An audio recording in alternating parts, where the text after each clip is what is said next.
The battle for the mind of North America will be fought in the video arena.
With Mo has already set out this election, they're going to look for a reform, do a referendum, and go ahead and maybe beat Alberta to the punch.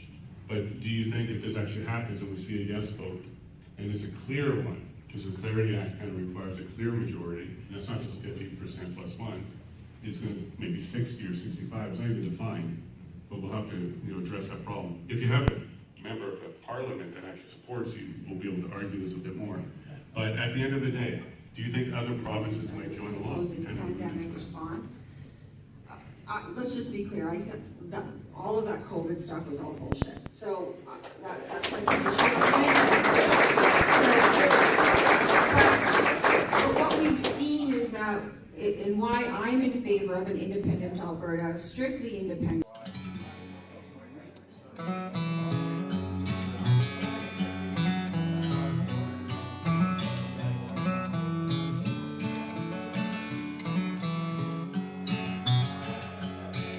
Hello everybody, welcome to today's event. Thank you so much for coming.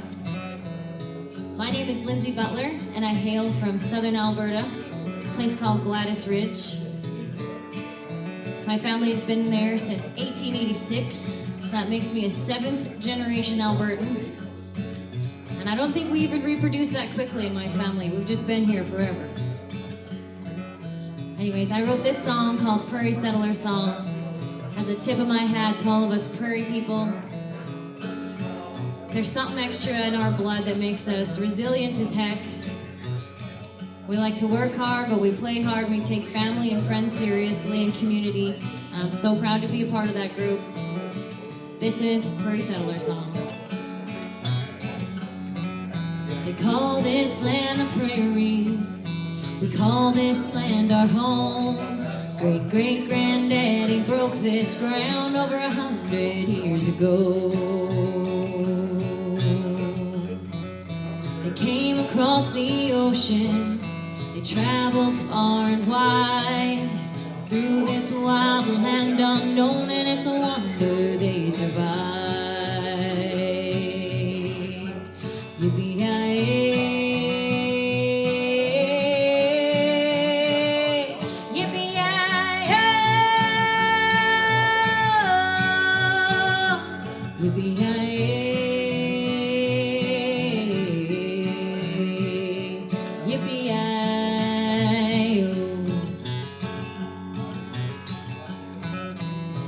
Traded up some horseshoes for a bag of pine needle tea, remedied from a medicine man in a headdress made of beads. And you can hear the coyotes howling, getting closer by the night. New calf hits the ground and it's gone before daylight. Yippee-yi-yi.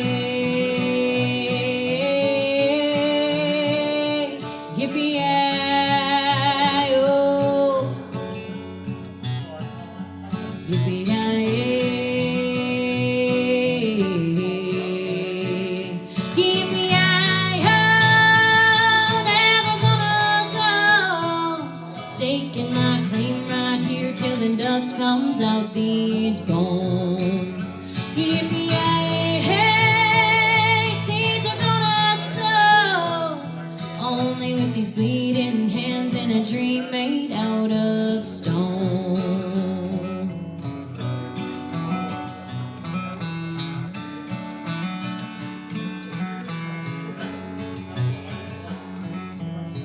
trail's cutting deeper, the ruts are wearing down. A wagon ride across Rupert's land, still 80 miles from town. The planting season's burnt up, the earth was hot and dry. Praying down on our knees for the rain to fall from the sky.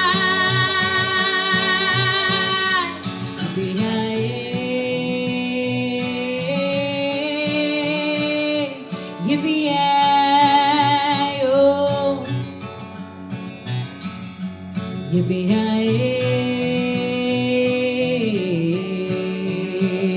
yippee-yi-oh, never gonna go, staking my claim right here till the dust comes out these bones.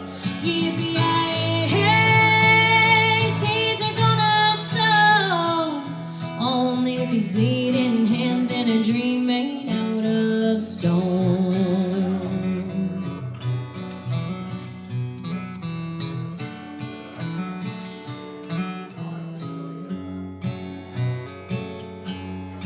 Yippee-yi-oh.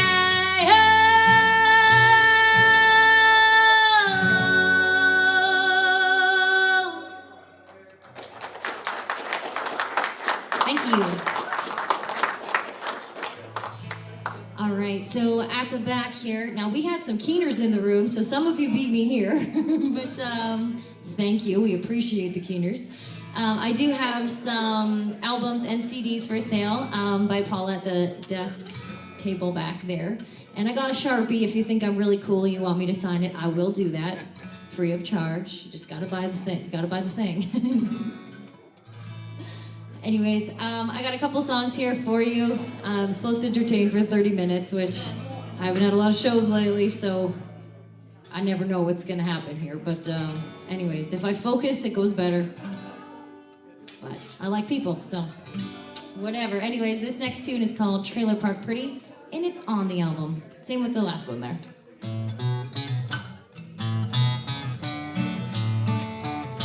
I got a green lawn chair from the dollar store, sitting out on my front porch. Last week's laundry's hanging on the line.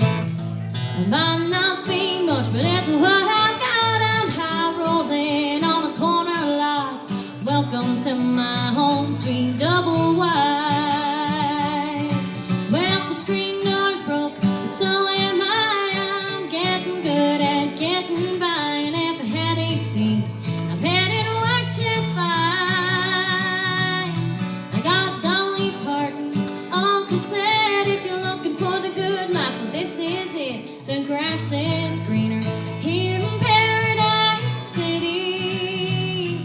I'm sitting trailer park pretty.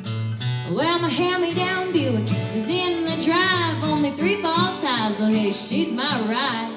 Duct tape seats and she used to be maroon, but Lord, she's rusty. Stop on by and pour a whiskey sour. It's the Redneck Trailer Happy Hour, just past 12 every Tuesday afternoon. Well, the screen door's broke, but so am I. I'm getting good at getting by, and if I had AC, I bet it worked just fine. I got Dolly Parton on cassette. If you're looking for the good life, well, this is it. The grass is greener here in Paradise City.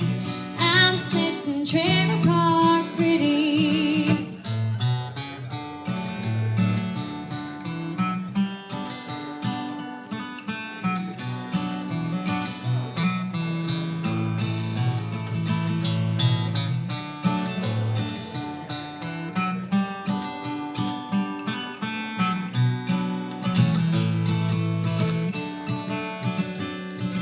Well, I walk around this part of town with my head held high, fit for royalty, literally Miss Corn Queen 99. Well, the screen door's broke, but so am I. I'm getting good at getting by, and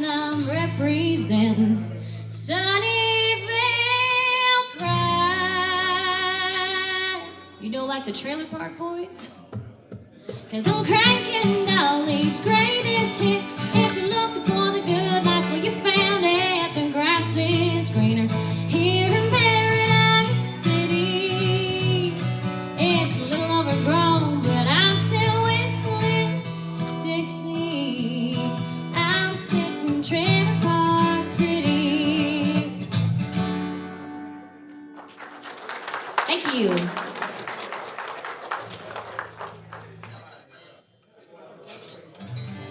Now, this tune is not by an original Albertan, but we imported him back in the 70s or 80s from Ontario, and we gladly called him an Albertan from then ever on.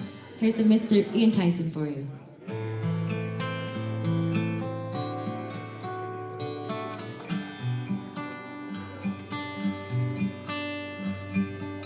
There's a young man that I know whose age is 21. He comes from down in southern Colorado, just out of the service.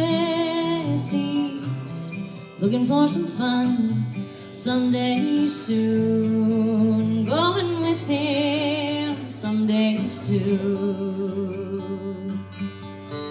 My parents cannot stand him 'cause he rides the rodeo. My father says that he would leave me crying, that I would follow him right down the roughest road I know someday soon. Going with him someday soon. When he comes to call, my pa ain't got a good word to say. I guess it's 'cause he was just as wild in his younger days. So blow your old blue northern, blow my love to me. He's riding in tonight from California. He loves his damn old rodeo as much as he loves me someday soon. Going with him someday soon.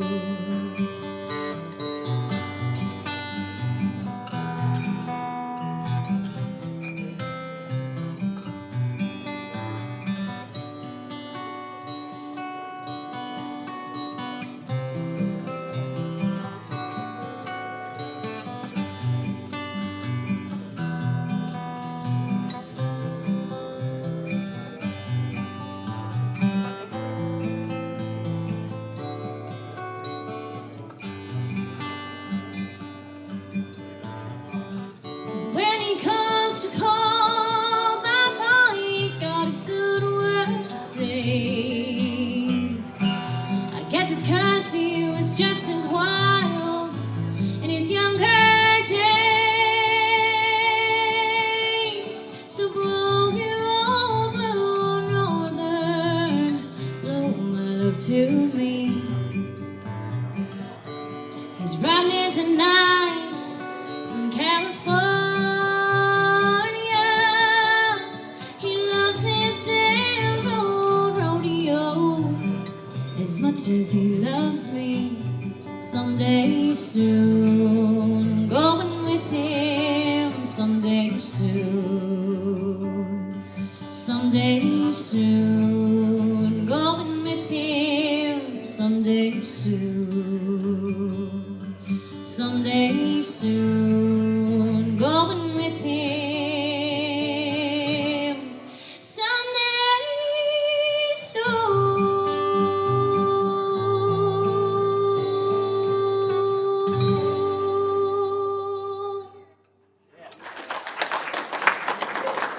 Thank you.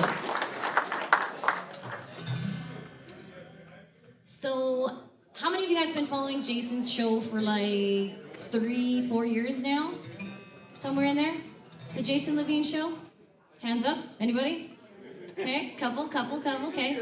So I've been on the show a couple times, which was super, super cool, and just nice to be around like-minded people and not have to watch my politically incorrect tongue so much. And I'm not swearing or anything, I'm just, telling you how I feel about our dumpster fire going on.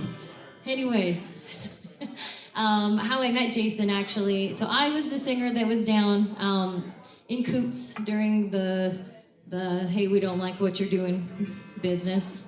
And I actually got to play for 2 countries at one time. I don't know if that's a thing anywhere else, but that was kind of cool for me. Bucket list.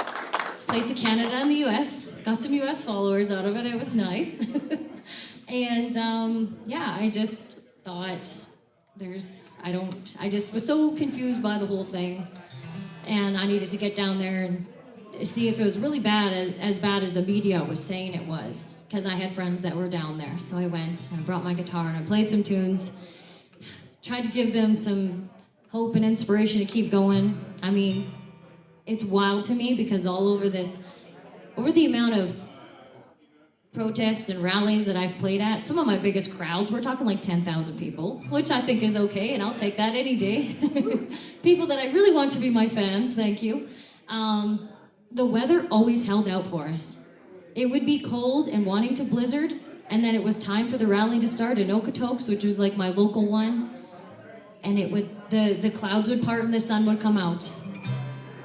And it just shocks me every time because I don't think, what we were doing was really wrong, it just would have been horrible weather, don't you think?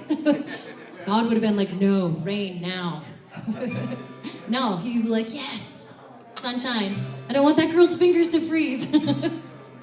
Anyways, that's how I know Jason. Anyways, I met him down in Lethbridge when the Coots 4 trial was going on, and just hit it off immediately. We have our little group that's turning into a big group that, again, I'm just really proud to be a part of.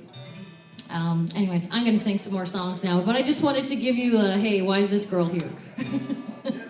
That's my freedom bio.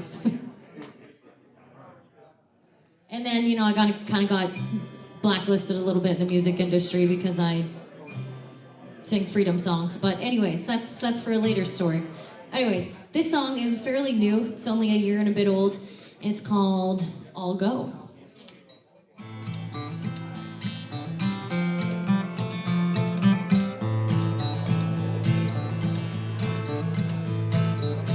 She never let anyone tell her what to do, how to live, or who to love. Fierce like the devil, love you like an angel, praise to something up above. With a little danger and a touch of sparkle, she got mystery behind those eyes.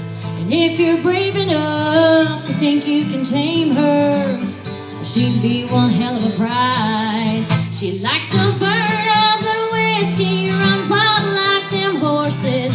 I dare you to try to tell her no. She's soft but she's stubborn, and when you can't hold her, don't tell me I didn't tell you so. She's a little bit wild, but she's all go.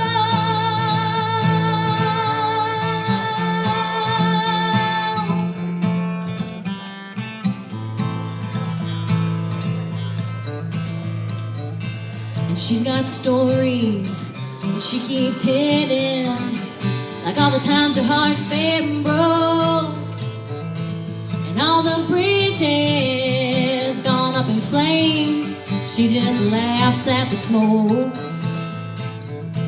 There's nothing she wouldn't do for those she cares for. She'd go to hell and back. Best you think twice before you cross them. Pray to God she don't come back. She likes the burn of the whiskey, runs wild like them horses. I dare you to try to tell her no. She's soft but she's stubborn, and when you can't hold her, don't tell me I didn't tell you so. She's a little bit wild, but she's all go.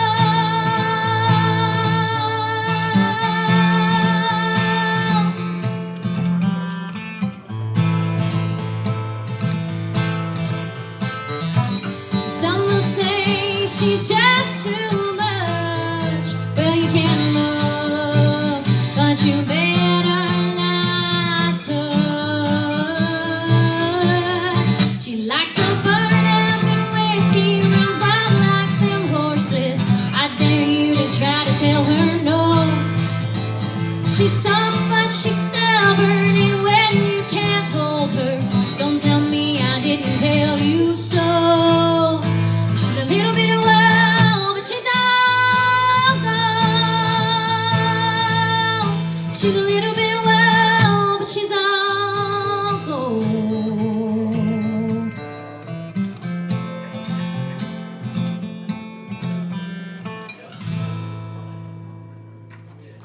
Thank you.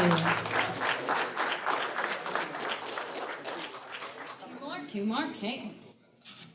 Trying to stay on time here. I don't time when I'm talking, so that's what really that's the variable. All right, what do I got here for you? I feel like you guys could use a funny song. Are you good with that? Right? Who writes funny songs these days? Like, I don't know. I feel like Corblund kind of let me feel like it was okay to write funny songs. So anyways, actually, the highlight of my year of 2020, because wasn't that everybody's favorite year? Not a lot of competition for my highlight, but even if it happened now, it probably still would be. I actually got to open for Corblund in Calgary at the Wild Horse Saloon and then sing duets with him because Jada Dreyer was not around. So, and I honestly sent him a message and said, hey Corb, I'm gonna be at your show Thursday. Should I sing the Jada Dreyer duets? And I totally didn't expect him to get back to me because, I mean, how many messages does he get a day? And he messaged me back, was like, Linz, that's awesome. Here's my phone number. Give me a call. Sometimes you just have to ask. And if you don't, the answer is always no. That's what you have to take home. It's the only advice you're going to get from me all day. Okay, I think it's not bad. All right, anyways, here's the funny song. Focusing, remember, here we go. This one's called, what's it called? I don't know. Back Where You Belong. It's on the album, it's on the album.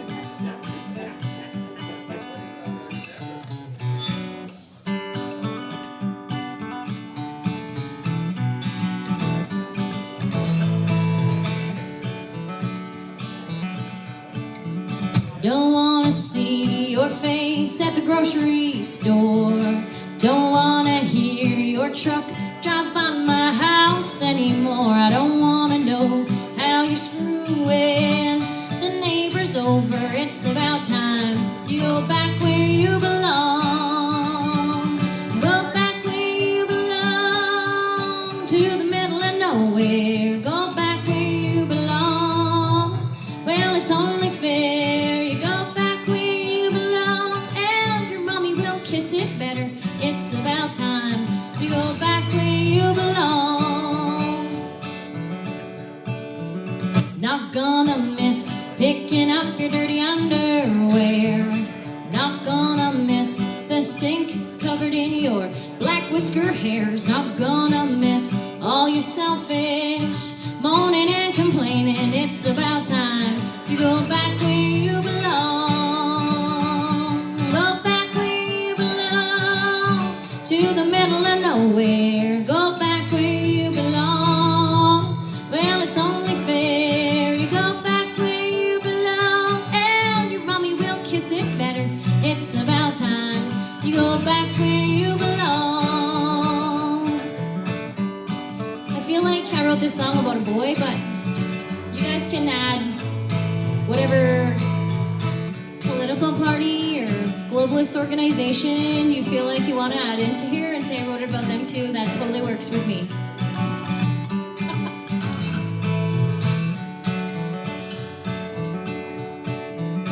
I'm gonna keep the couch, you're half and mine. I'm gonna stay miles away from your crazy ass bloodline. I'm gonna keep the barbecue, and I'm taking the dog. It's about time you go back where you belong.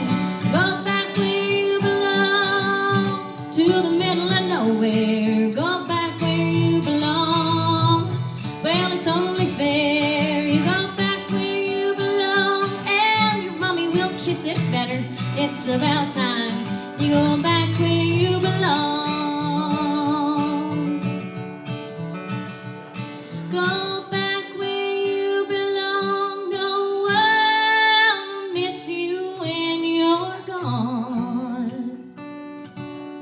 It's about time you go back where you belong.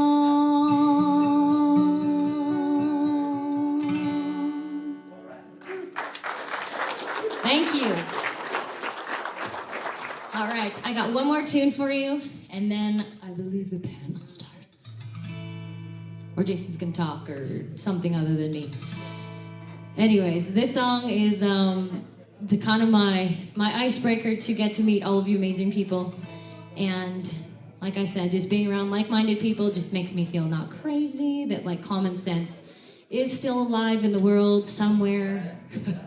And all of the little nooks and crannies that we live in, and hopefully it starts taking over the world, and that's my goal, and I pray for it every night. Anyways, thank you again so much for coming out. Thank you, Jason, for having me on today. And can we get a huge round of applause for Martin, who has been doing sound for the past 2 days? He's making me sound pretty good up here, and I'm so appreciative of it. I didn't have to hold these speakers in myself. Yes. All right. Awesome. I got one more tune for you. And again, thank you for coming out, and just good people. I love it. Makes me cry a little bit. I'm trying to sing, so we're not going to do that. This one's called Freedom, and it's all over the internet, and you should know all the words. It's my favorite F word.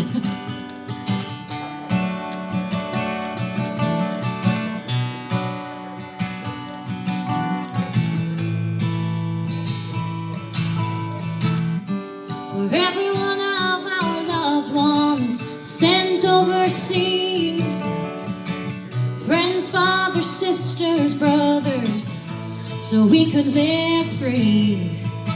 Those brave souls laid down their lives for you and me. Looking down upon us now, do you think they believe we're asking freedom? Where are you? Please don't turn your back on us now. Many fought and died for you. I pray to God we never lose you. Freedom, freedom, oh freedom. Now this world is spinning crazy. You say you're doing fine. When I look around, I wonder, have they just broke your spine? What are you gonna tell your children? Can you look them in the eye? When they ask you how the storm went down, can you say you held the line? Freedom, where are you?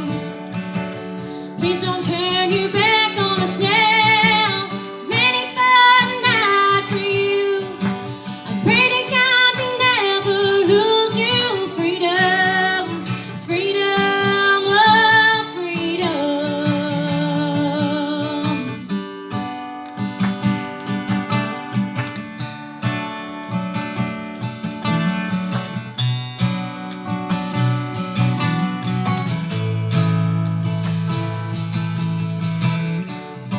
Are we gonna rise together? We take a stand? Or will you bow down and break to their every command? The whole world's watching you. It falls in all our hands. For the true north, strong and free, our home and native land. Freedom, where are you? Please don't turn your back on us now. Many fought and died for you. I pray to God we never lose you. Freedom, where are you? Please don't turn your back on us now. Many fought and died for you. I pray to God we never lose you. Freedom, freedom, oh freedom. Freedom, freedom, oh freedom.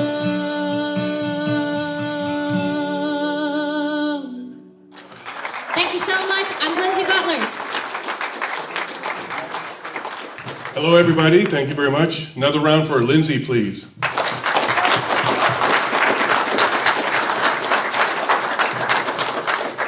If you're interested in her music, there's some albums in the back there, and you can throw a little thing in the tip jar. Thank you so much, Lindsay, for being out here.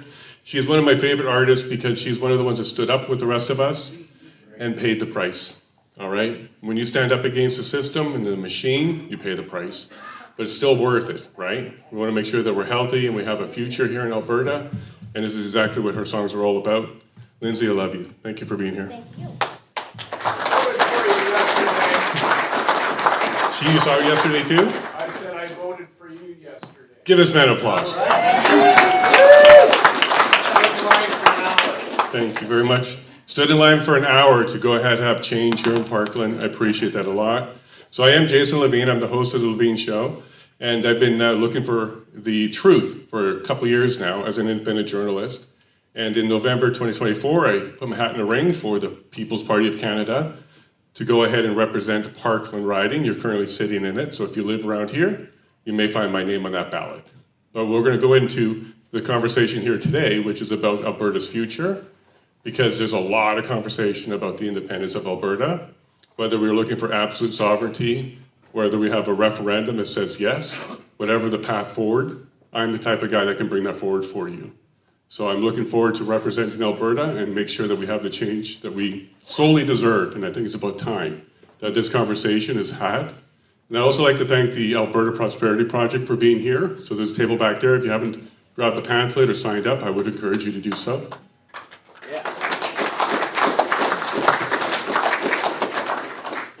And Dr. Michael Wagner is going to be joining this panel, and his books are back there too. So if you can go ahead and support him and pick up a book, 2 or even 6, I believe you have back there. He makes my little book look lonely, but I also wrote a book called Bearing Witness because I strongly believe this is what we need to work on here in Canada, actually globally, is people need to stand up and bear witness. Now this book came out of the fact that I sat down with some people from church, and we were really upset about the drag storytime hour happening in our neighborhood. And we were wondering, what should we do? And I said, well, let's go watch. Let's bear witness. Let's take one of the seats and see what's going on. And from that, the conversation came up about, well, why don't we do that as a society anymore? You know, snitches get stitches. You know, those are witnesses. Whistleblowers, it's very dangerous for them now. So I wrote a book about that so I can give you tips about how to be legal, how to get ready for what's to come, how to hold your camera even, in order to capture the events and how to stay safe. So we got all those books back there, so if you can support us by going ahead and pick up a copy or 2, and while we're here with a pen, we'll even sign it for you. Right, Michael? Yes. So I also want to say thank you to my wife and family who are joining me here today. Without them, none of this is possible. The fact that I'm running is because my wife supports me, and she definitely encourages me. So thank you, Paula. I appreciate that. And then a big thank you to our panel today. I am so blessed and honored that as I'm doing my show, people are saying yes to come on, because there's really not very many platforms out there that really listen and have the guests come on and really tell us what's going on. We're live, unedited. We do it at least once a day, a couple hours. So if you haven't seen The Lavigne Show, I would highly encourage you to check it out. Rumble is where you'll find everything because YouTube likes to delete our stuff. And you can find it on X as well, but Rumble has a good catalog, so you can go check that out. So Theo Fleury was one of the first people I reached out to for this particular event, and he immediately said, yeah, let's do that. Let's have this conversation. We also have Katherine Kowalchuk here, who's going to join the panel to talk about her views about separation. She's got the divorce papers ready. She's ready to go. She's not waiting. And look at that, Katherine, they love you already. And then Art Hanger is joining us as well. I'm looking up to him as a previous MP. He is somebody I'm spending some time with. I've seen him at several events now, and I couldn't be more pleased that he made the journey here today to speak with all of us. So the format that we're going to do here is I'm going to have each one of them come up and introduce themselves, and then we'll sit down and have a conversation. I would encourage you to get your questions ready, because at one point near the end, we'll have you come up and share a mic with you and go ahead and answer your questions. But first, we're going to kind of talk about what is Alberta's future? What could it look like? And why are we coming together in this hotel and fighting for it? Well, I think it's worth it.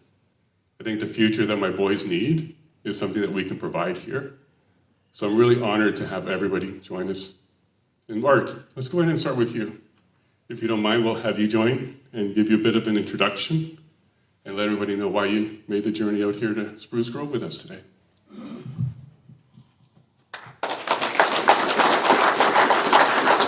You also get first choice of seats when you're done. Thank you. My name is Art Hanger. I'm an Alberta boy, born and raised out in that Three Hills area of the province, on a farm. Enjoyed my farm life, loved farming. We weren't well off when I grew up, but we certainly had a good upbringing in that community. It was a rewarding one. Now,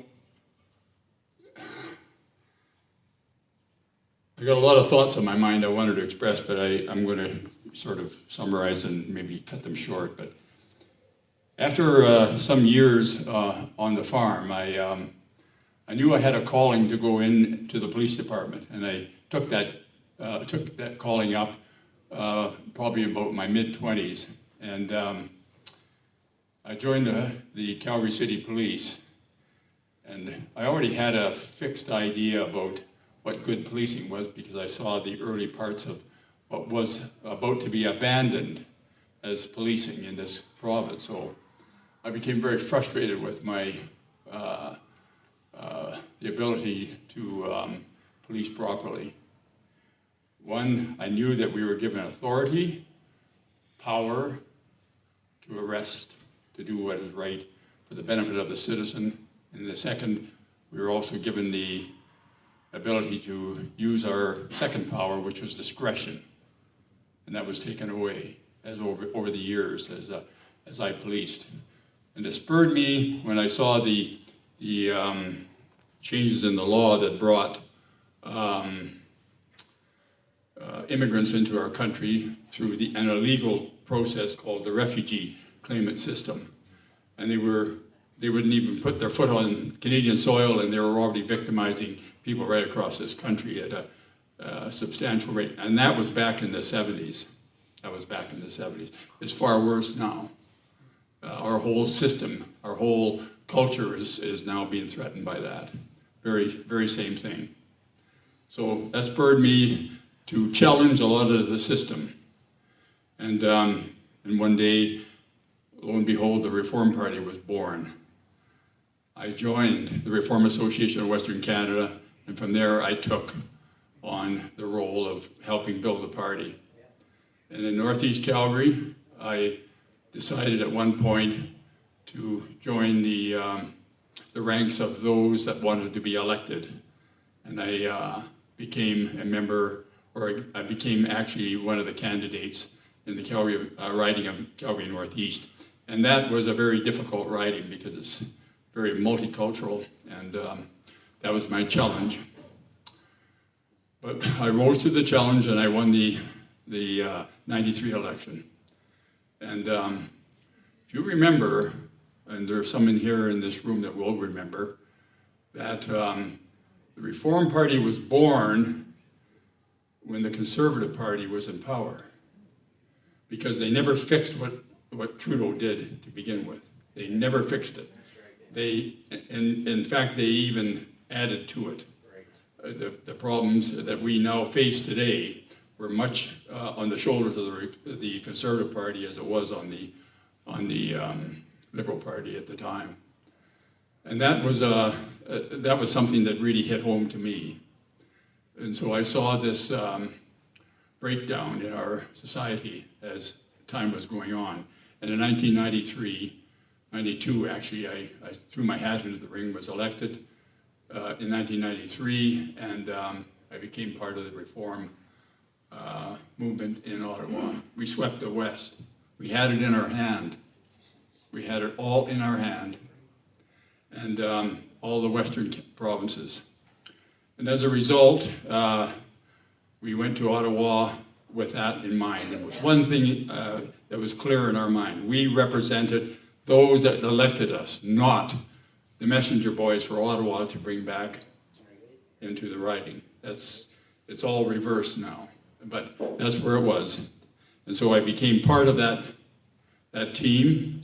We pushed until 2000, and because we never gained any more ground, it was decided by those above that we should now join back up with the Conservative Party. We had reduced them to 2 seats, and then now all of a sudden, we're going to hand the reins back to them. And that's exactly what happened. We handed the reins back. And when we handed the reins back, they were overjoyed. One of the senators, Hugh Seagold, came up to me and said, "You know, Art, we thank you for all the work that you guys have done in the Reform Party up to this point, and now we'll take it from here." And it's the same old garbage. You know, the Eastern Bloc and the mentality of the elites there, they had control back. From 2 seats, back into control. And there we stood. We were pushed to the side in a way, the reformers were. There was a huge fight in 2000. And it was all over philosophy, really, when it came right down to it. The way that the old parties were working now crept in, you know, the manipulation of the voter system, the whole bit was disheartening. I stayed for 2 more terms after that, and I left. But Harper took over, and he basically remained as one of the elitist type politicians that we had, and it just continued on. So that brings me up to almost now, and I look back over those years, and it was good politics, though, at the beginning. Good politics. We represented what the people wanted, number one, under Preston Manning.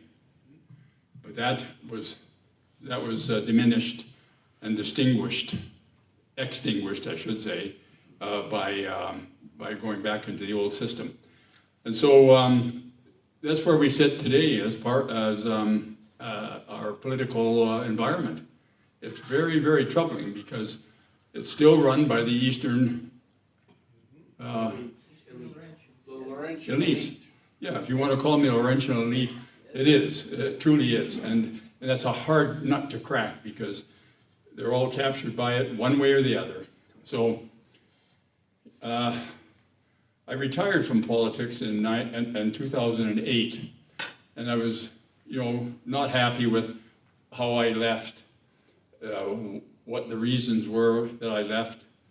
But it was I couldn't handle the process there at that time until COVID came along, and then I realized that I can no longer sit on my patio and go back and forth in my rocking chair. Can't do it.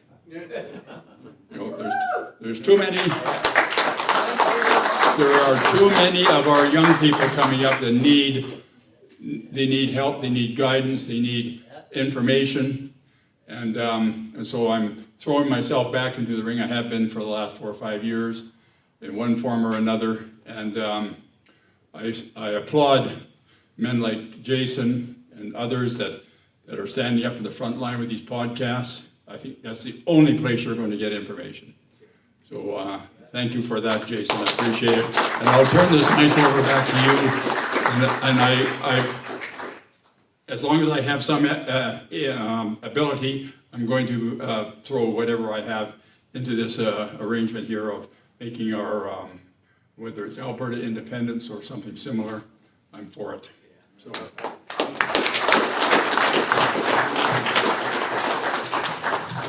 Just when Art thought he got away, we pull him right back in.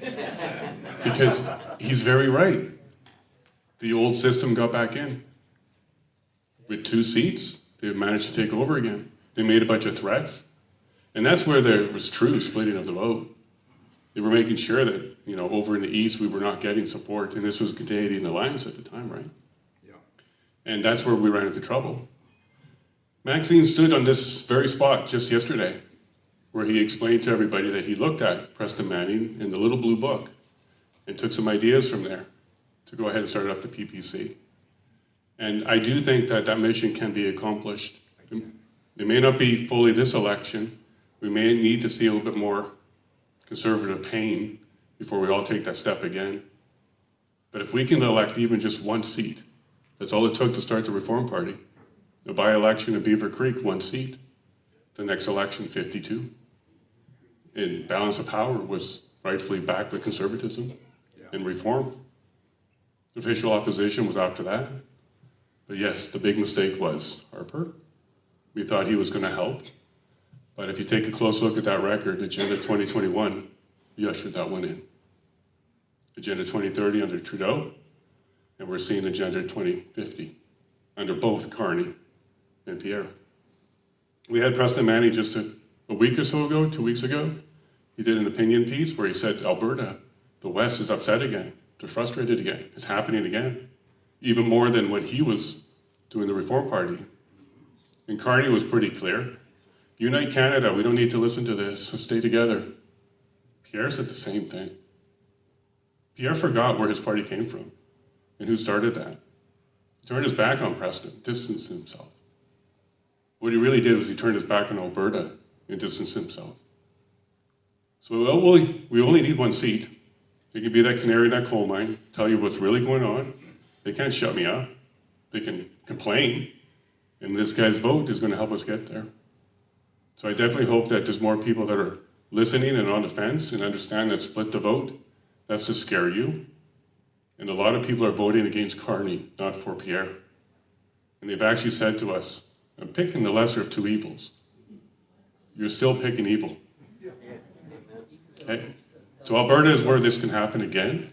And if there is a chance to save Canada, and if Alberta steps up and says, I'm leaving, and just like a bad marriage, that might be the trigger to have a conversation, negotiation, and possibly some resolutions.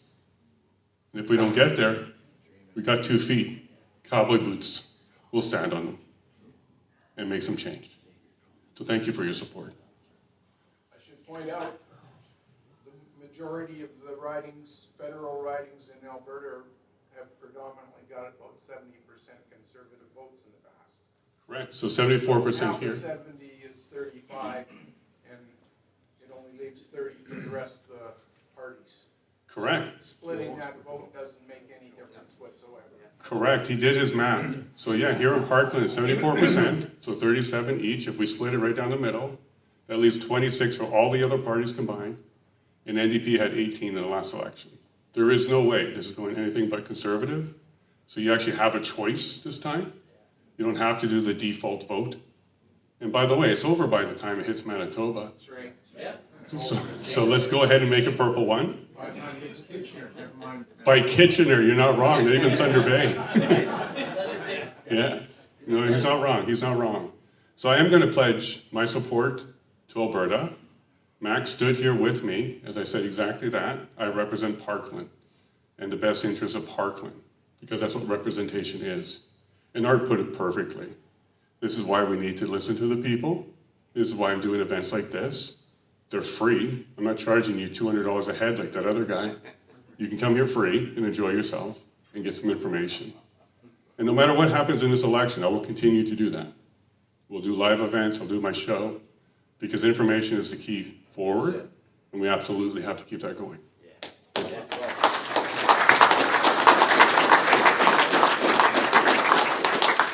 Now I better get her up here soon because she's a lawyer and she's, counting by the minute here. But Katherine Kowalchuk is one of my favorite guests that I've had on my show because she is bold, she's unwavering, and she stands very strong. She absolutely can articulate the needs of Alberta like nobody else I know.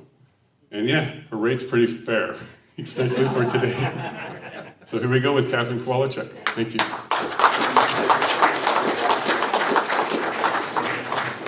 Thank you so much, Jason, and thank you everybody for coming out today. Well, I'm a lawyer, don't hold that against me. Trying to be a recovering lawyer, but that's proving to be more difficult. I'm a family law lawyer, so I'm very well versed with divorce. I've been divorced myself, and a lot of people are referring to this next chapter for Alberta as a divorce from Canada, and there are a lot of similarities, definitely, but I first became acquainted with independence during COVID. I wasn't a separatist at that time, and I met actually the first iteration of APP a few years ago when it was just starting up and running. I knew something was definitely wrong with the COVID scam, and I was at that point, I had co-founded Lawyers for Truth, and I was speaking all over the province, mostly at rallies in Calgary, and my message the whole time was do not comply. And so I had a very, very strong message that I was trying to encourage people to follow. I realized, though, because I am a lawyer and I was seeing the trajectory of my profession, that we were not going to get a lot of change within the current structure. The institutionalized structure that has the institutionalized creep that has actually taken over most of Western society. And what do I mean by that? Well, I mean, we have a Law Society of Alberta that governs lawyers in this province, 11,000 of us approximately. And during COVID, while everybody was locked in their homes, the Law Society saw fit to change the rules to embolden themselves to create a program called The Path. And it was cultural competency training that made it a requirement for every lawyer in the province of Alberta to take this cultural competency training, or we were not going to be allowed to practice law. I've been practicing for over 20 years in this province, and as a self-governing profession, we've always been allowed to do our own self-education in accordance with the area of practice that we were practicing. But what the path was this Indigenous cultural competency training. And it was about 5 hours long online, and we had to answer questions appropriately according to what the Law Society had put out in order for us to pass. A colleague of mine, Roger Song, who is an amazing individual, he grew up in the Cultural Revolution in China. And when he saw the cultural competency training requirement for all lawyers in the province of Alberta, he immediately understood what was happening. And what was happening was that we were being indoctrinated and we were being forced into an political ideology that if you did not agree with, it didn't matter. You were not going to be able to pursue your profession without taking this training. And he's actually now challenging the Law Society, and his judicial review is going to be happening on May 6th in Calgary. And he was very brave, and about 50 of us lawyers got together to try to challenge the Law Society. But what we saw was that just like kind of the numbers with COVID, we figured that out of 11,000 lawyers that attended the special general meeting that we had put together to challenge the Law Society by requiring us to take this cultural competency training, about 3,600 people showed up. It was an online meeting, and about 25% of us voted in favor of abolishing the rule that allowed the Law Society to do this training. And this is kind of what I'm seeing across our province and across the country and basically across the world. We have a situation where people are fed up, but not enough of us are fed up. But I realized during that time that the only way we are going to have a hope in changing things from the institutional creep that is causing the socialism to take over our province and our nation and our Western Hemisphere is if we change the laws. So it's not going to be and the old boys club is, if you want to call it that, the old boys club, the old girls club, whatever you want to call it, it's alive and well, and it's almost impossible to penetrate. So that's why I turned my own sights to politics in the last provincial election, and I ran with the Independence Party of Alberta and in Old Stidsbury Three Hills, because I realized that in order for us to make effective changes within these organizations like the College of Surgeons, Physicians and Surgeons, the Law Society of Alberta, our universities, our governments, in order for us to be able to change anything, we're going to have to get people who share the values of our neighbors elected either in the Ledge and in Jason's case in Parliament. I kind of gave up on trying to reform Canada during that time, and I'm not too sure if it's possible. In fact, I think it's probably not possible at all. But what I do find inspiring about the PPC party is that Max, first of all, almost all of their policies I align with from a values perspective. And when I was running in the last election, we were still facing the same rhetoric, don't split the vote, we only, all that kind of stuff that's being thrown out right now by the mainstream parties. But over time, it's become very clear to me that if we do not, as individuals, vote our conscience and our values, we get garbage in and we get garbage out. And that's exactly what's happening now, and it's going to continue to happen. So the PPC aligns with my values, and so I'm going to be supporting the PPC. In addition, I've met Max a number of times, and I feel confident that he understands the concerns that Albertans have from many different perspectives, mostly the economic perspective, especially with equalization. And he's prepared to actually work with Alberta and support Alberta in changing that program and that in the equalization payment. But he also is, and the party also is a party that's standing up for the values, the social conservative values that I believe the mainstream conservatives have lost, including here in Alberta under the UCP, which I believe is conservative in name only. So I'm looking forward to having this conversation. I have lots to say about it, but it is important that we do something different. The campaign slogan that I had during my campaign was nothing changes if nothing changes. And we really need to stop voting out of fear, and we need to start voting out of faith and according to the values that we hold dear, because if we as individuals don't stand up for ourselves, nobody will. Thank you.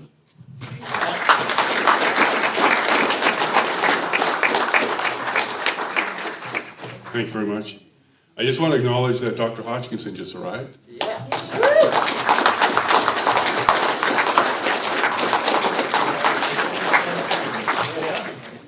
And as we were talking about the College of Physicians and Surgeons, hey, we support secretary too. College of Physicians and Surgeons, it reminded me, you're absolutely right, they use it as a tool now to silence people.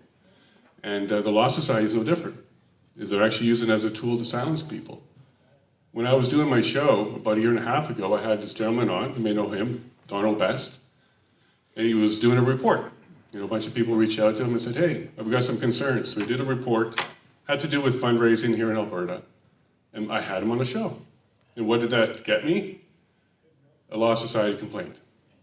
Because I actually have a license in Ontario as a paralegal. I worked really hard to get that license, maintain it, earn it, so they went after it. It took 6 months of investigation, lots of interviews, a lot of paperwork, a lot of hours, but I won that particular one.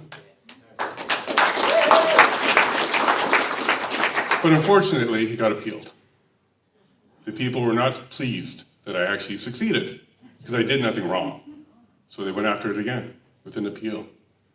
That one took a year. 2 days ago, I got the results. I've been cleared.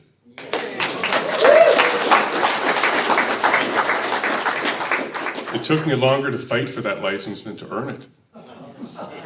It was a 2-year program that I doubled up and did it in a year. Honors, got it done on my first try, but it took a year and a half to try and keep it. These are the tools that the system will use against people. So you'll see most of the people on my show had their licenses attacked, revoked, stolen from them. And Dr. Hodgkinson, Dr. Chris Shoemaker, Dr. Trozy, and so many more. Because this is how they control us. They take away your livelihood. They say you're spreading misinformation. To whose definition? To whose definition? If we can't debate it, then is it really misinformation? The scientific process is debate. It's supposed to change. not be trademarked and some gentleman down in the US called himself the science. That's not how this is supposed to work. But I think the tides are turning. We're starting to get some victories. We're still taking some losses. And I can't help but think about Tamara Leach and Chris Barber right now, as they're waiting for their sentencing. Barber reached out, he put a post up and said, they're coming after the truck, Big Red. They want to seize it. This is the type of punishment that people who stand up have to face. It's horrible, but it's written that we win, because this is really a spiritual war that we're in right now. We're fighting evil. Now, my next guest here is Dr. Michael Wagner, and I had him scheduled about 20 minutes ago, but I kept him waiting on purpose because that's what they do to us too. But come on up, and really nice to meet him. This is my first time having an interview with him, so thank you for joining. Have yourself. Thank you. Thank you for inviting me, Jason. So I guess for the purposes of this meeting, I'm one of the people who has been a separatist, at least not consistently, but I became a separatist when I was a teenager, and that was in 1980-81. Like, I was in high school when Pierre Trudeau brought in the National Energy Program, and something triggered something in me, and for the first time, I became involved in politics. Like, I joined a political party and a political organization. I joined WestFed. That was my first organization, if anybody remembers WestFed from 1981. And then it folded and I joined the Western Canada Concept. I mean, I was just a teenager.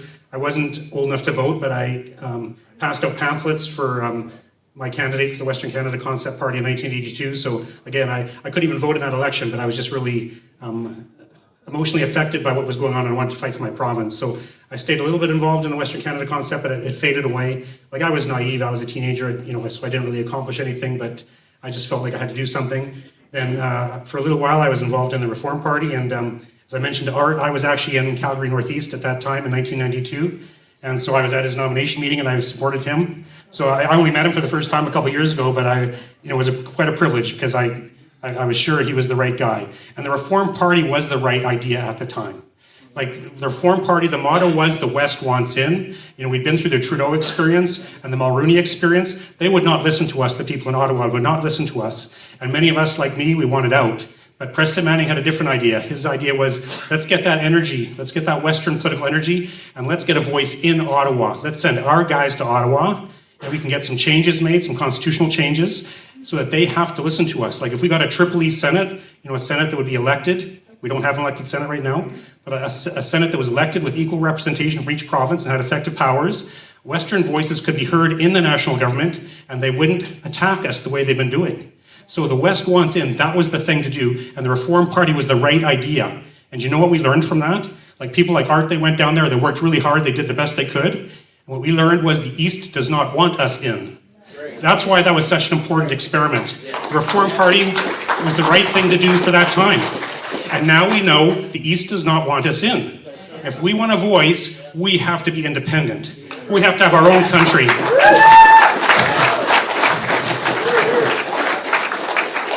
So the perspective I represent, I believe we need an independence referendum, and we need to pass that referendum, and we need to become our own country, where we elect leaders to Edmonton who will make decisions on our behalf for our good because we put them there. We send good people like Art to the House of Commons, but they're a small minority, and so they can be ignored. But if we have our own country, our representatives will not ignore what we have to, the people we vote for will not ignore what we want. So when we talk about different alternatives for Alberta, I know there's people who talk about, who favor the Sovereignty Act, let's just exercise our muscle within Canada. And there's nothing wrong with that as far as it goes, but that's not going to solve our problems, because that doesn't give us the power that we need to make the decisions we want for the future of our province. So here I am, I'm here because I want to argue to people, or convince people, that Alberta needs to become its own country. We need to be independent. Thank you.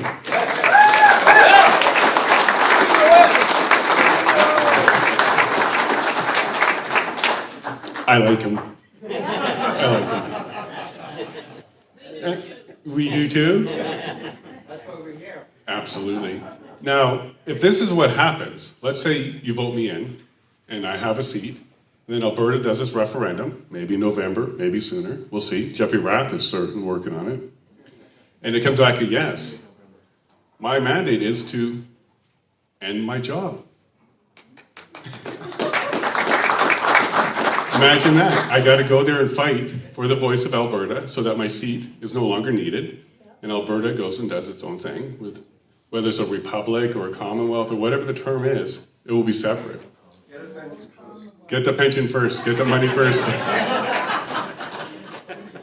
And that is a commitment I'll do. I'm not there for me or my pension and my future.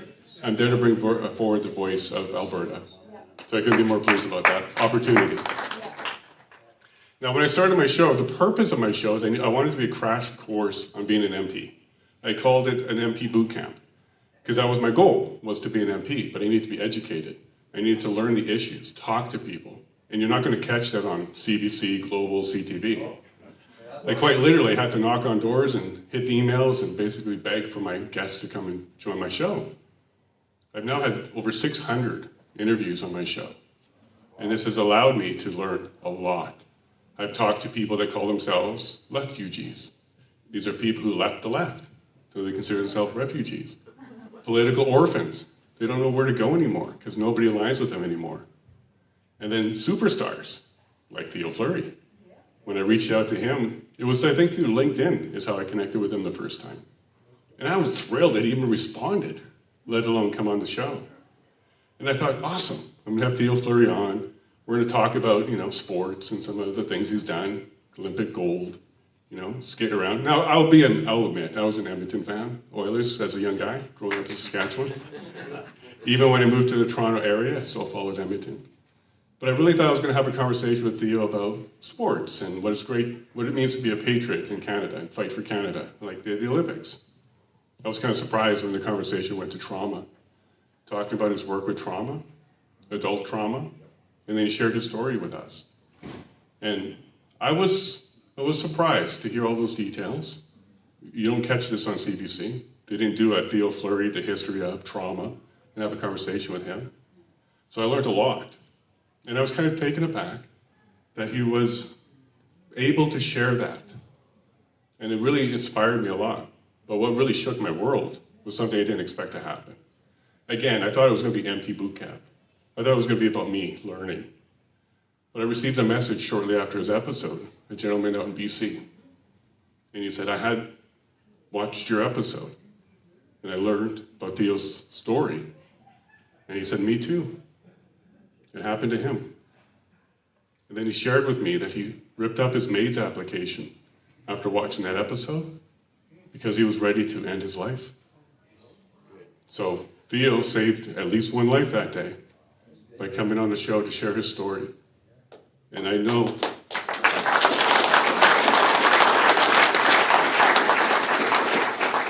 there's more that were watching that too and had similar results.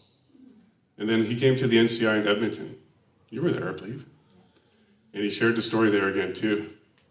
And it reminded everybody, trauma in adults are real. And if we don't start to address that, we're going to continue to see what we got here. And I think his desire to fight that and make people aware of it and actually try and help is going to be the way to fix this. Because if people address their trauma, whatever it is, you can think clearer, you can be braver, you can be bolder, and you actually can go ahead and put your values forward and take those kind of steps. So Theo, brother, thank you so much for being here today.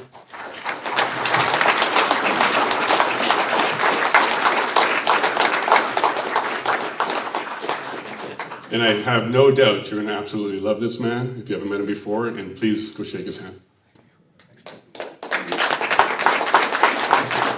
All right. Go Flames, go! Yes, go Flames, go. This is the last place that I actually want to be in my life.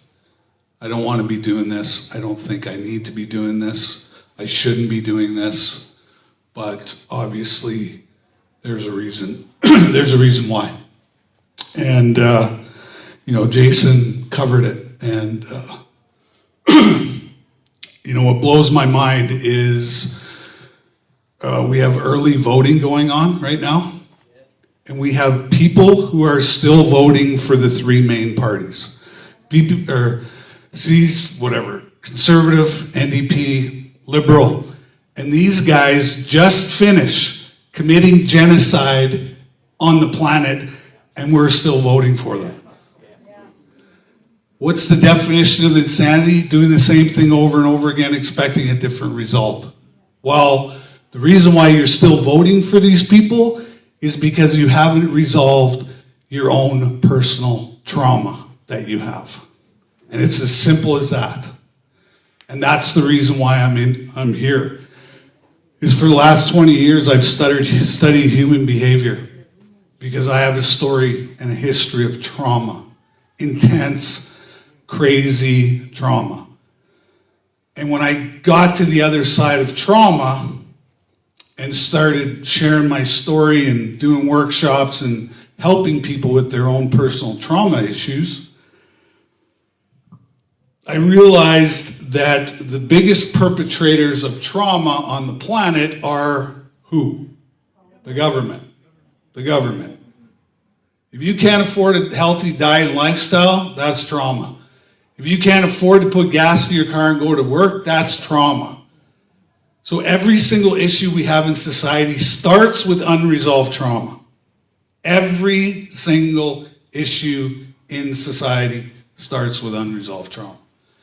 And the unresolved trauma is you guys are still voting Liberal, Conservative, and NDP. That you're traumatized. You've fallen in love with your abuser. It's as simple as that. And, you know, when I saw COVID happen, I saw that they were manipulating, coercing, lying, cheating, stealing. And guess what my pedophile abuser used against me to get me to do what he wanted me to do? Manipulation, coercion, lying, stealing, cheating. Remarkable. That's who these people are, who are asking for your vote, are abusers. Classic abusers. And we are in a psychological and spiritual warfare. Okay? And you know how I came to, because in 12-step, the first step is I am powerless and my life has become unmanageable. Okay? I am powerless and my life has become unmanageable. Well, you know what the third step is? Came to believe that a power greater than myself could restore me to sanity. So September 17th, 2005, I hit my knees in a washroom and I surrendered and I turned my will and my life over to the care of God as I understand Him. And I haven't had a drink since then. So, because we're living in an insane world, how are we going to be restored back to sanity? God. Amen. That's it. That is the answer to this question. It's God. Get on your knees, pray, ask for help, ask for strength, and do not be afraid of cowards, because these guys are the biggest cowards in the world. And I made a career out of exposing cowards on the ice. Because as you can see, I'm not the biggest guy in the world, but 6'5" and 6'6" guys were scared of me. Why? Because they were cowards. Because I was willing to die in order to win, and I knew that they weren't. And because they weren't willing to go to the nth level to win, I own them. And that's the way we have to handle this situation right now. These people are cowards. Cowards. And I'm sick and tired of this bullshit. Amen. Truly. Because I ain't afraid of these guys. Because I've seen hundreds, thousands of these guys, played against them. You know? They're cowards. They're cowards. 100%. And so, like I said, I don't really want to be here. I don't want to be doing this. Look at it, it's nice outside. I love to play golf. I'd rather be outside golfing, you know, with my dad, my two boys, who we love to spend time together on the golf course. But, you know, I think, the greatest time of our life, right here. And the biggest opportunity for change can happen now. And it has to happen now, because if it doesn't, we're all dead, because that's what they want. They want us all dead, right? So, if they want us all dead, guess what? You have nothing to lose and everything to gain, right? Because I know if I leave this earth, I'm going to a way better place than it is right now, right? So, don't be afraid. Absolutely don't be afraid. What I saw happen during the convoy was probably the greatest patriotic thing I've ever witnessed in my life, right?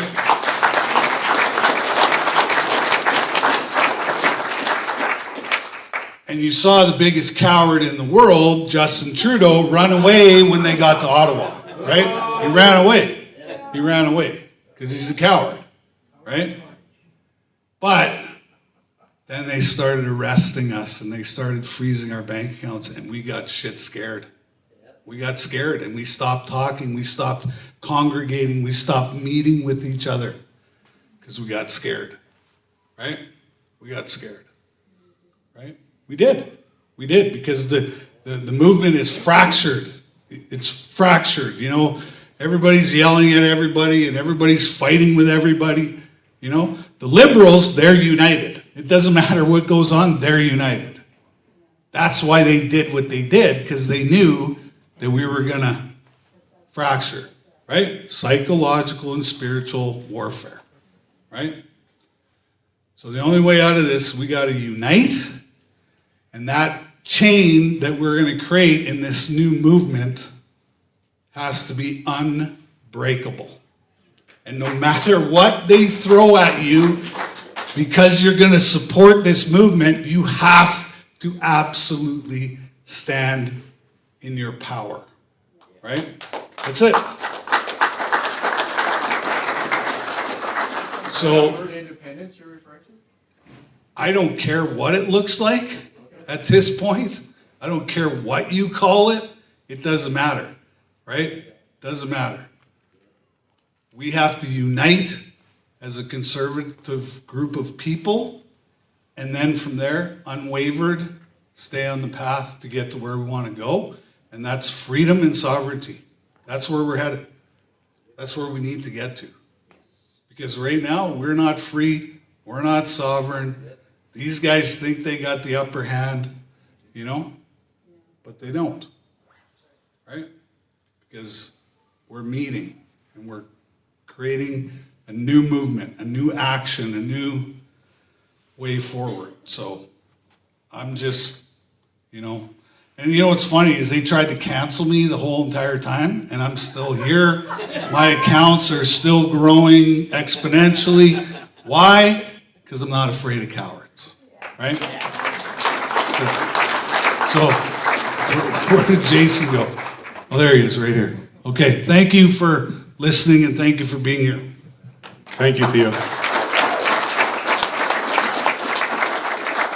So we're now going to be courageous and have a conversation wherever this takes us. We're going to make sure that we include all of you. So if you're going to have some questions, get yourself ready near the end. We'll let you know when a mic is available to come up.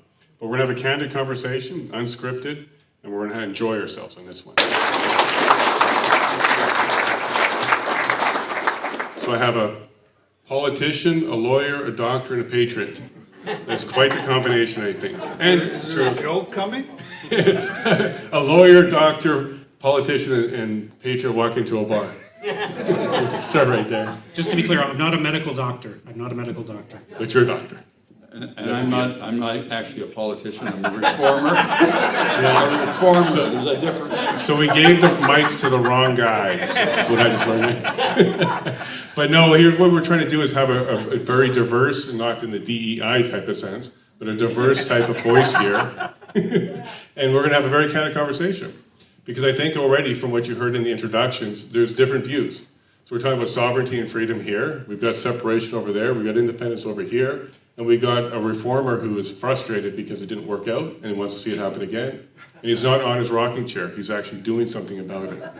So I'm very pleased to have them all here. My first question to you is, can Canada be fixed Is there a way to fix Canada at this current stage, or is it beyond repair? Art, let's start with you, if you don't mind. I would have to, from just my own experience over my lifetime, say no. I think there needs to be a major shakeup in the land, but I'm going to go and break it down even to a point where the only solution I see is independence for Alberta. And, all you have to do is listen to the debates in the last election when the candidates were all spelling out what they were going to do and how they were going to go about doing it. And it's just Groundhog Day all over again from it was when the Reform Party was launched. We are not accepted in Eastern Canada as a political entity. We are strictly there for their benefit, for their opportunity to take our resources, take our efforts actually that were put into this province, and leave us on our own. We have no part in the system. We have none. So it can be fixed. I see independence as the route, and I'm prepared to go there all the way.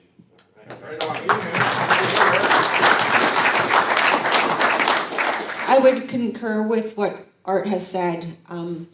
What we're seeing right now from a geopolitical situation is that we are becoming more and more part of the globalist machine, right? And so that doesn't work. It didn't work during COVID when we had people in Davos, Switzerland, with the World Health Organization making edicts about how other countries were going to implement a supposed pandemic response. Let's just be clear. I think that all of that COVID stuff was all bullshit. So that's my position on it. But what we've seen is that, and why I'm in favor of an independent Alberta, strictly independent, not 51st state, not just completely independent, is because I see the bigger picture.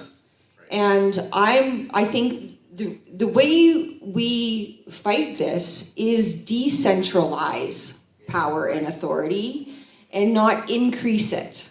And not play into what these globalist maniacs have in store for us. So the only way we are going to do this is if Alberta becomes an independent nation. And there are ways to do it, and the Clarity Act is part of it. But what I also don't want to see for Alberta is an independent nation with the same bullshit recreated, except for in Alberta. That's not what I'm looking for. And I'm looking for a complete overhaul of the system. And Alberta and Albertans have a unique culture, and we've always had a unique culture. And we're entrepreneurial, we're family first, we're hardworking, and we believe that, basically, that anything is possible because when we put our minds to it, and because of our hard work ethic, anything is possible. We've created globally and in Canada, especially throughout the last few years, since 2015 especially, this victim mentality culture, right? Where everybody's feelings are hurt. And I want to get away from that. And I think that, so I'm very, although I do want an independent Alberta, I think we really need to be careful about who is leading this movement to an independent Alberta. Because I don't want the status quo right now that we have here. And so this is a conversation that we're going to have over the next couple of years into the next provincial election as well. And I want to see a strong conservative party. I want to see strong conservative-minded candidates running in the next provincial election, because I want a complete overhaul for a new Alberta. So Jason's question was, can Canada be fixed? And the subtitle of my most recent book is Canada Cannot Be Fixed. So that's my answer. No, Is that book back there as well for sale? yeah, it's called, the book title is Time to Leave, and the subtitle is Canada Cannot Be Fixed. And I just wrote that book last year. Now, the reason that I wrote that book was because I wrote a previous book called No Other Option, which advocates for Alberta independence. And people would read that book and go, yeah, I see the case for Alberta independence, but first we need to try and fix Canada. Let's try and fix Canada. And I was like, I was so frustrated. And I was on email list for groups that would say, oh, Alberta's getting a raw deal, let's fix Canada.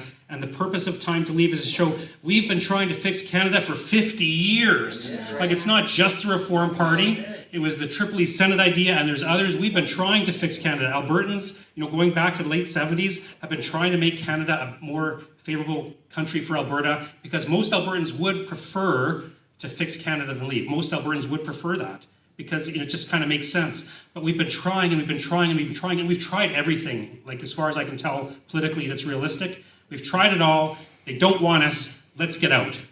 Right.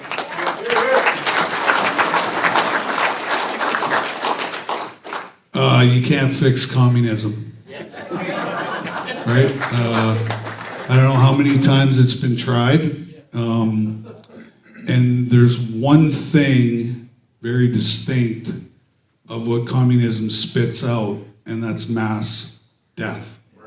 That's it. That's it. And that's the road we're headed down. I would say we have a communist takeover happening already in Canada. And so, yeah, that system can't be fixed. And we need a whole new entire system. And hopefully Alberta can lead the way in creating that new system for, the rest of Canada. Let's do it first, and then maybe we'll invite them back in, right? Maybe. Maybe, right?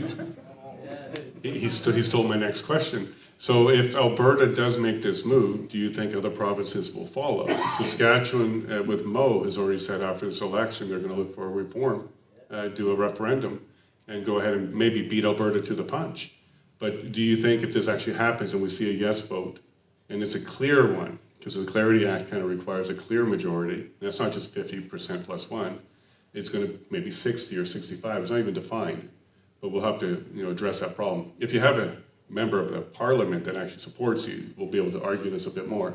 But at the end of the day, do you think other provinces might join along? You kind of alluded to that.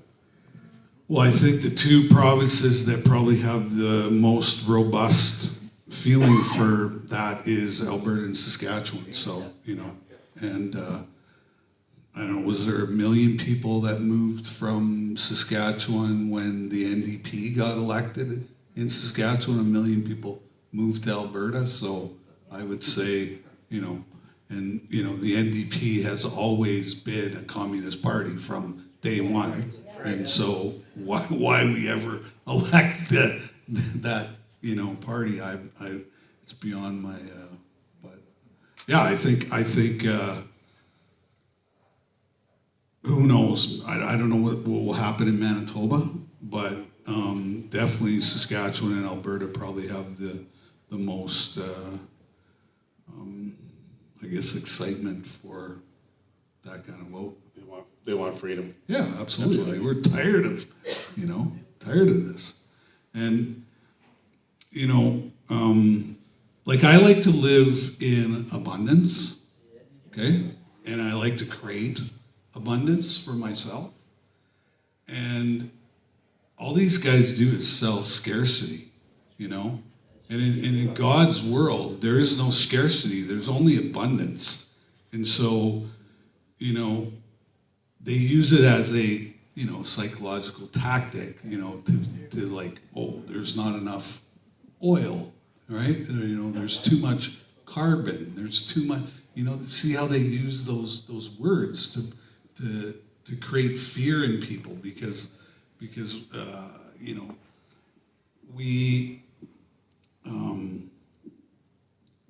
we're so afraid that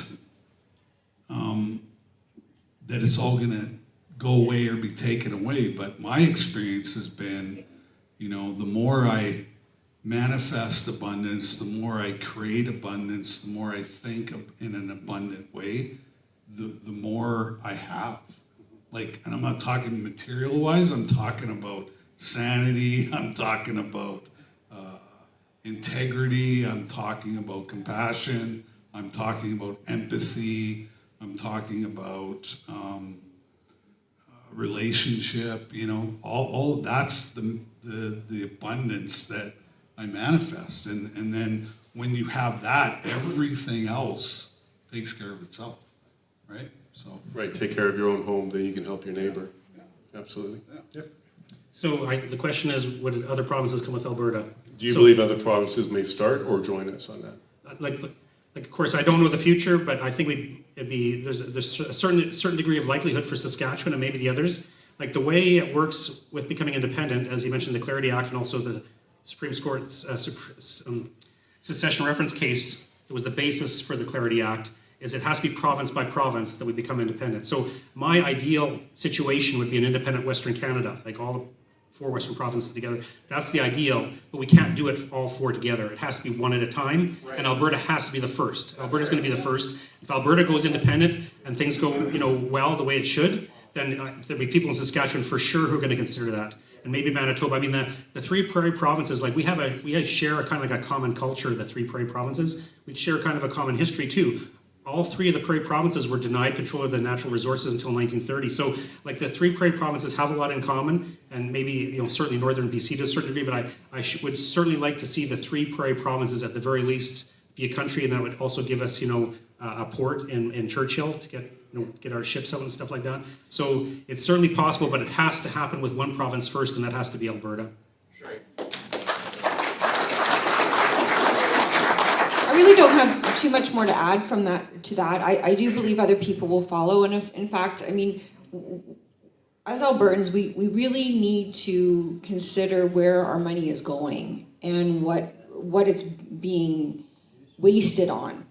And part of, I think, for what Canadians need to recognize as well, like, and Albertans, is that we need to stop funding the abuse, right? We need to stop funding Ottawa's absolute neglect and abuse towards Albertans and others. And so I think by Alberta being the first to leave, we will actually save Canada in the process, because we will, cut off the gravy train that has allowed Canada to exist up until this point and has perpetuated these sorts of socialist totalitarian regime ideas that have basically crippled not just Alberta, but all of Canada as well. Some time ago, I know there was a study about, just where one could draw border lines and form a new Western bloc, if you will. After all, borders are just imaginary lines. They're not really fixed. Only in our own minds we know what the shape of Alberta looks like, in Saskatchewan, Manitoba. But ultimately, when you look at Europe, they've been changing borders there on a regular basis. Now, that study sort of reflected what happened with the Reform Party. When in 1993, we swept the Western Bloc. We had captured four provinces, and the only holdout out of the 4 was the Lower Mainland in British Columbia. And when you look at how woke and out of touch they are with reality, they would probably fit better if they went to the state of Washington or even joined California. But the Western provinces have really spoken on several occasions about just how feasible this is. They all have the same desire. The people have the same desire. They want freedom and they want Ottawa off their back. And I think it's feasible. I think it's but Alberta, you're right about this, Doctor, is that Alberta has to lead the pack. The others are not going to lead. It's going to be Alberta.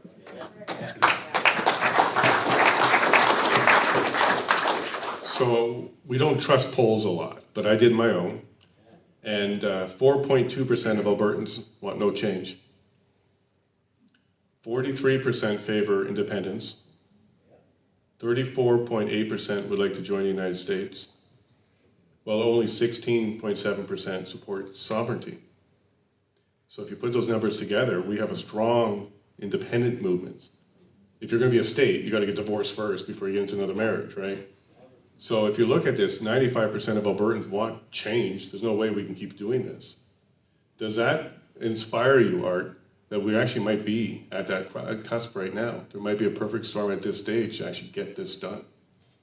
Well, I'm going to go back over my experience when the Reform Party again, because we caught a wave of dissatisfaction. You know, the federal government had come in, the National Energy Program had devastated the province. Alberta was the worst, then Saskatchewan. And there was a hunger for something just to happen. And it never happened with the Conservative Party. People had a high expectation that they were going to turn this around, and they never did. You know, they continued the same programs, and the suffering continued on in the West. So those numbers are very indicative of really what was happening a few years back. You know, let's capture that, is what I say. Let's capture that wave of dissatisfaction and turn it into a very positive force that's going to bring first Alberta and then the other provinces together. It's very doable, and I think that the society is ready for it. Yeah. It's true. Well, I think Albertans are ready for it. I mean, I've only been in this realm of separatism for 5 years now or so, and it's increased exponentially. I want to remind people, though, of we can do it, and we can do it if we come together. But I really liked what Theo said in his introduction about how we're going to be doing this and why we are still continuing to vote for people who are abusing us. And I think this is a bigger conversation that Albertans need to have, because it doesn't seem obvious on the face of it. And we, I think as people tend to, what's the word? We tend to think that a person or those parties couldn't have nefarious agendas because I'm a good person, and therefore I wouldn't do that, and therefore they're not going to do that. And we assume that the people who are bold-faced lying to us actually are good people. And I think, so in this opportunity, in this amazing opportunity that we have, this resurgence of common sense that we are seeing being restored in Alberta, that we are very careful about who and what we have representing and leading us down this path of independence. And I'm going to continue to harp on this probably until the day the referendum comes, because I really believe that we need to create, and we have an opportunity right now, given all of these different factors that are at play right now. They're coming, they're colliding, they're coalescing, and we have an opportunity to really make something great within Alberta. And I think so we should, I just caution people, because I know that we have a great opportunity in front of us, and I don't want to see it squandered by putting it into the wrong hands of people who are not for separation. They're not for independence. And that would include the current UCP party and the current NDP party that's running Alberta. We have to be very careful about that, because just imagine how negotiations are going to go unless you firmly believe in independence in your bones, unless you firmly believe in that. The likelihood that you or somebody will capitulate or compromise is very high. And we've had decades and decades of compromise. Compromise to the point where we no longer have a what I would call a party or a government that actually represents Alberta's heritage and what it is that founded this province, that is the anchor, that is the glue that we require to be maintained for us to be able to flourish in the future as a cohesive province. We don't have that any longer, and it's time that we recognize those influences in our everyday life so that we don't repeat the same mistakes in this opportunity that we have. So are you optimistic with these numbers? Yeah, like, actually, when you look at the history of polling in terms of support for Alberta independence, it generally has been growing over time. Like in the 1970s, when Pierre Trudeau first started attacking Alberta, I guess I won't get into details. You might remember Peter Lougheed, our premier, was fighting with Trudeau. Trudeau was taking our money for our oil that we should have been getting. So back in those days in the 70s, support for independence was like single digits. And when they do polling, it'd be like 5, 6, 7%. What changed though was the National Energy Program in 1980. That when Trudeau launched that degree of attack against Alberta, and that's what it was attack on our oil industry, attack on our province. From that point forward, polling on support for independence has usually been double digit, or back in those days it'd be like 15, 18%, then it'll get up into the 20%, sometimes we're seeing 30% or more for independence. So it's gradually growing because the idea gets more credibility over time. In the 70s it didn't have credibility, but it's getting more and more credibility. And Art talked about the wave and how the Reform Party became successful on the basis of a wave of Western frustration with Central Canada. We're about to face another wave of Western alienation on April 29th, when Mark Carney, everybody realizes that Mark Carney has become Prime Minister because that's the way the polling is going. If he becomes Prime Minister, if he's elected on April 28th, beginning April 29th, there's going to be a huge wave of support for Alberta independence that's going to make those numbers look small that Jason has. Anyway, so I'm optimistic, and that's when the work really begins and we can make the changes that we want.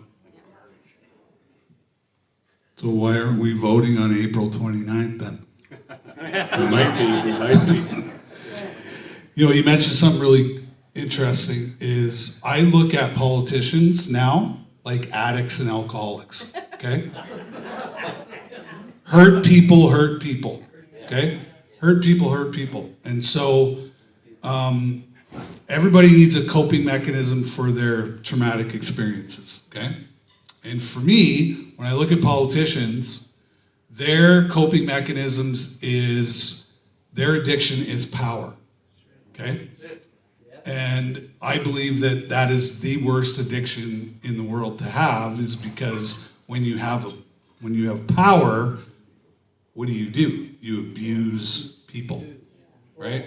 And so Catherine's right that when this does happen, that anybody who's around now cannot be here when this takes place. Like you gotta clean the whole house, right? And then put those people into treatment and get them well, okay? Exactly. That leads me to my next question. So Danielle Smith has clearly saw something happen. She's gotten a lot of people reaching out to her. Jeffrey Rath is one who did an open letter to Danielle Smith, basically challenging her to come up with 5 reasons why we shouldn't do something like this. Why would we be more prosperous in Canada as is? No response. But no. Shocker. No. That first one's probably tough. It's probably really tough. But she also went on and mentioned on her show that she's going to set up a What's Next panel, is what she calls it. All right, another panel. Maybe we should have a panel for panels. Another delay tactic. Get invited? So I did reach out to her about that, and I said I'd be willing to help. Let's see what we can do with that. And her response was, let's talk April 29th. So clearly she's waiting for the result of the election for that panel. Now my next question to this panel, who's very active, is this a delay tactic or a step in the right direction?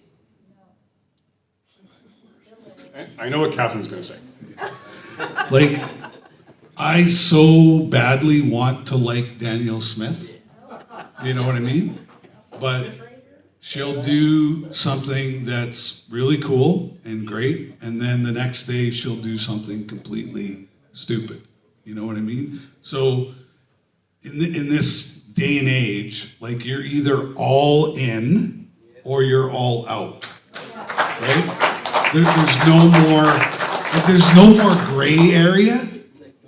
Like, we are headed towards global, communist, Marxist, dictatorship, authoritarianism. That's where we're headed.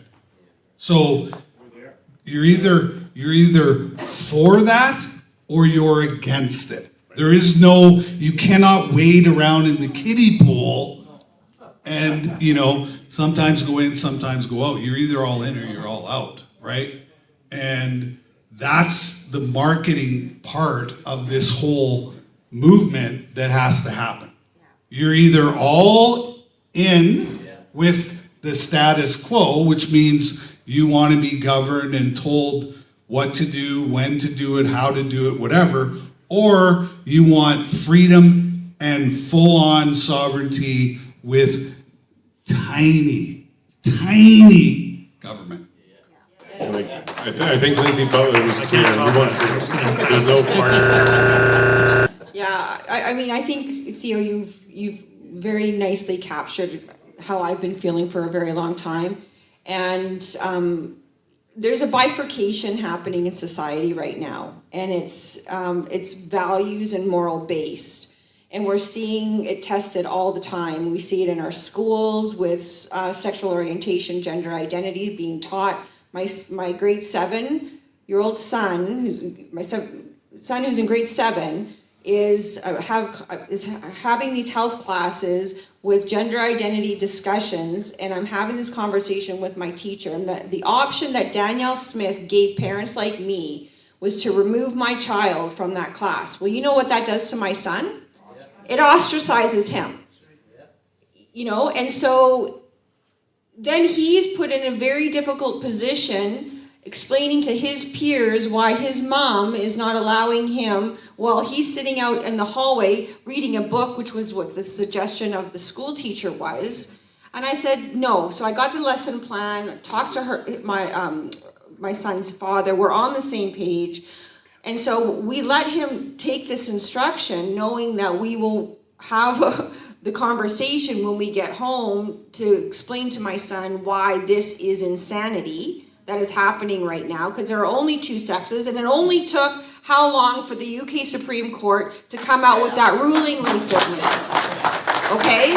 So this is the kind of stuff where this bifurcation is becoming very obvious. And the Alberta that I want doesn't resemble what we have right now. It's not going to be compromised if I have any say in it. It's not going to be compromised to the point where we are so confused that we don't know which sex somebody is based on biology, that is going to govern our policies and lawmaking in this province. And I believe we have an amazing opportunity to start empowering people to take personal responsibility back in their lives. We have an opportunity to be a government that empowers keeping families together. You know, I'm also in recovery. I haven't had a drink in 15 years. I went through the program as well. And I learned a lot from that program. And another thing that's happening with the Smith government is forced treatment right now. We're going to give the government yet another opportunity to force us to do something. And instead of forcing people into treatment, which is a disaster of an idea, it rarely will work and will rarely lead to long-term sobriety, and it puts all the control back into the government's hands. All of the control. Instead, what I believe would work in that instance is if you have policies that are about connecting people, like connection and purpose, people aren't likely to turn to addiction. And this is kind of what Theo was talking about earlier today with trauma. You know, if we were a society that was living in abundance, which an independent Alberta would provide for us, because income taxes slashed, done, equalization done, right? We're going to be a province or a country where we have an insane amount of abundance available to us so that we can promote actual policies for people to help them. When people can't put gas in their car, can't put food on their table, can't pay their credit cards, and are being told by the government what to do, this leads to distress. And this is why people turn to things like addiction. Yes, we have a huge fentanyl problem that's happening right now, but the government caused it in many instances. And so we're seeing this reporting coming out by Sam Cooper, linking the federal Liberal Party and the Conservative Party federally to this fentanyl drug trade that is sweeping the nation. And so we have an opportunity that we can have a system with principled people in place who are about actually holding people accountable, holding the politicians accountable for actually creating the circumstances that they then implement laws to try to fix that they've actually created. We're done with that. We want a new system, and we want people leading this new Alberta that actually have the ability to do that.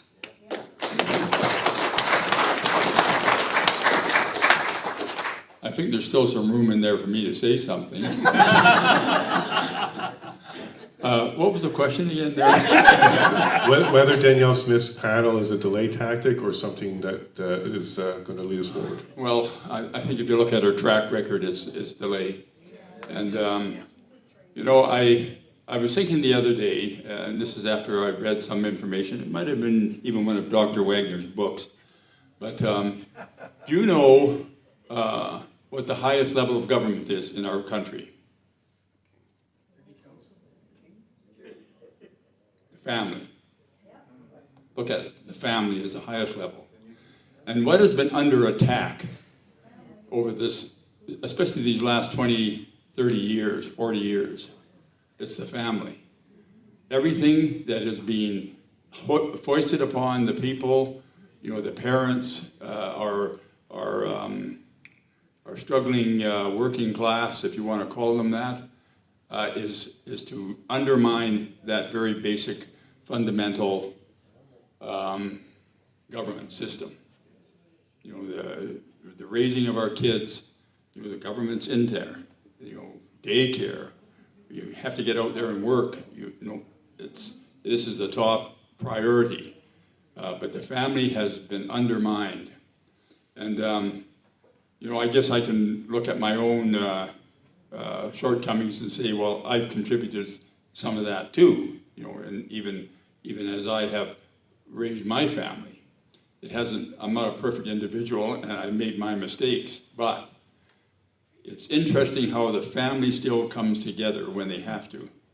If there's fundamental teaching there, I mean, the government hates that.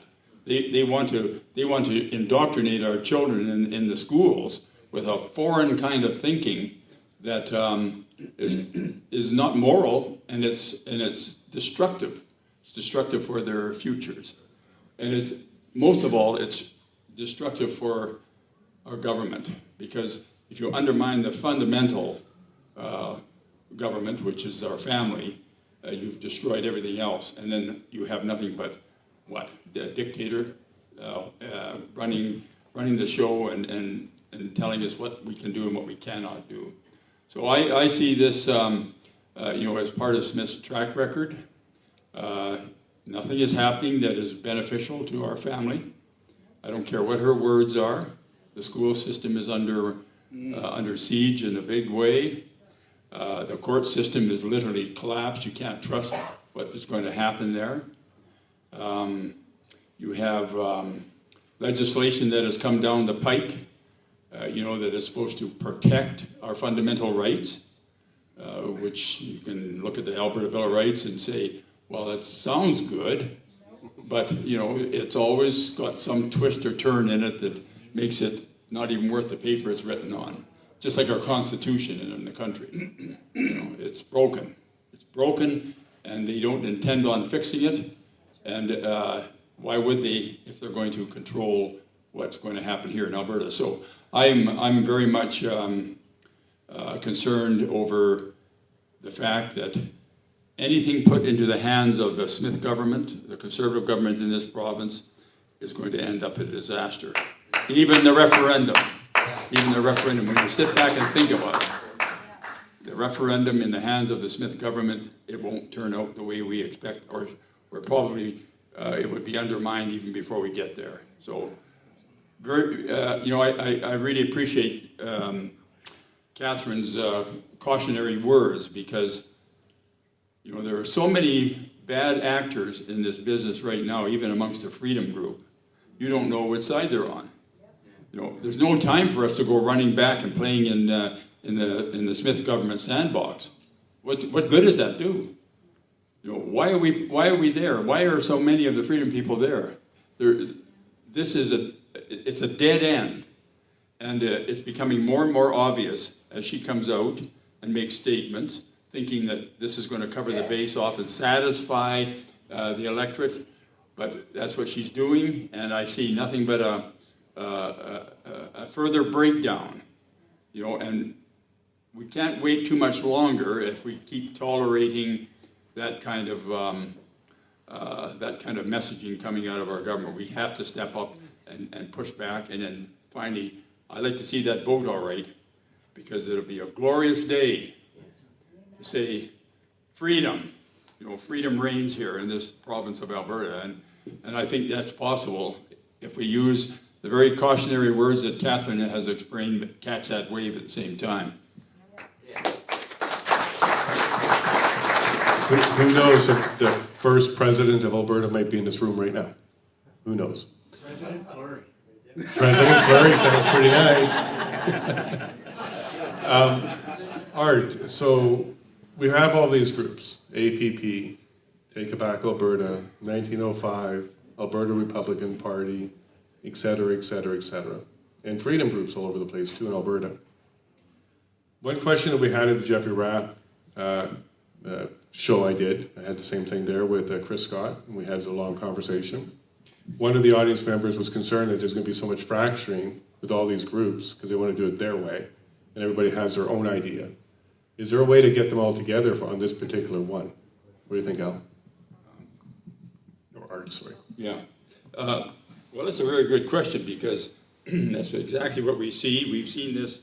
Eric Lowther and I have conducted a number of meetings with that intent. Building a network of networks, is how we looked at it. And we've realized that as we put all these groups together, it's in the hundreds. There's literally, maybe it's just a few podcasters, or maybe it's a group of people that have an organization, but it's something like over 200. And how do you bring all these single-minded people together? They've all got their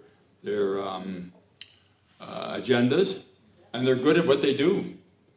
I don't care which group you look at. I mean, if they're going to go out there and attack the policies that are coming out of the Smith government in impacting school, they're out there and they're good. They know their stuff, and they have a following. I asked one gentleman that had a podcast, and he's very active in the community. He's on school choice, and it's interesting. I said, "What's your following on your podcast?" And he said, "Well, probably tie in around 40,000 people."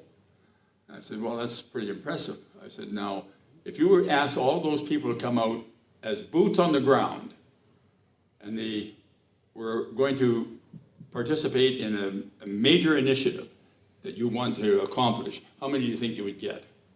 So he's thinking for a while. 200. So we've got a lot of armchair critics and supporters out there. Not to say that that's bad, but it's not motivating them to get actively involved. And it's probably scary for some. You know, some of the first meetings I ever went to was Katherine spoke, Dr. Hodgkinson spoke, and that was a fascinating time for me. It was not my first rally, but it was there because I was motivated to hear what Dr. Hodgkinson had to say, as well as Katherine. And that was when Chris Scott was arrested, that day up there in Mirror.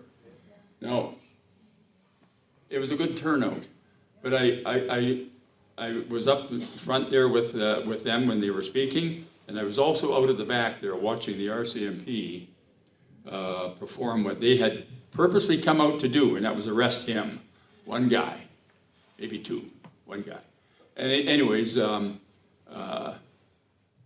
wondering, I kept wondering, you know, why are they just targeting him?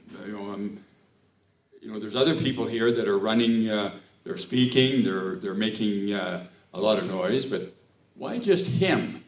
You know, so they had that in mind. They wanted to get the leaders out of the way, and they wanted to send a clear message. I even imposed myself in places that I know I wasn't welcome, and they totally ignored me. And the media were on their side right away. And they nodded to the media when it was time to turn the cameras on, and then they went ahead and performed what they were going to do. They wanted that to happen. You know, so this stuff, to me, as Theo has pointed out, what is it more like? I read stories like that about what happened in communist country. You know, that's how they treated their people. You know, the ones that protested, the ones that stood up against the system, the ones that were seeking justice and freedom.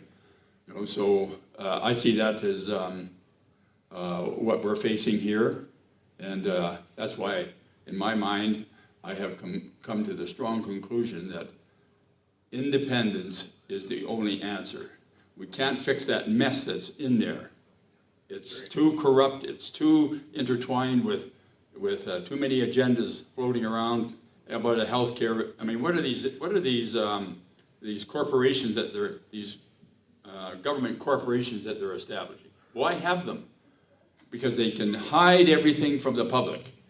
That's the only thing that I can see as the purpose of them. And they have to be dismantled. This government's not going to dismantle them. They're not going to do it.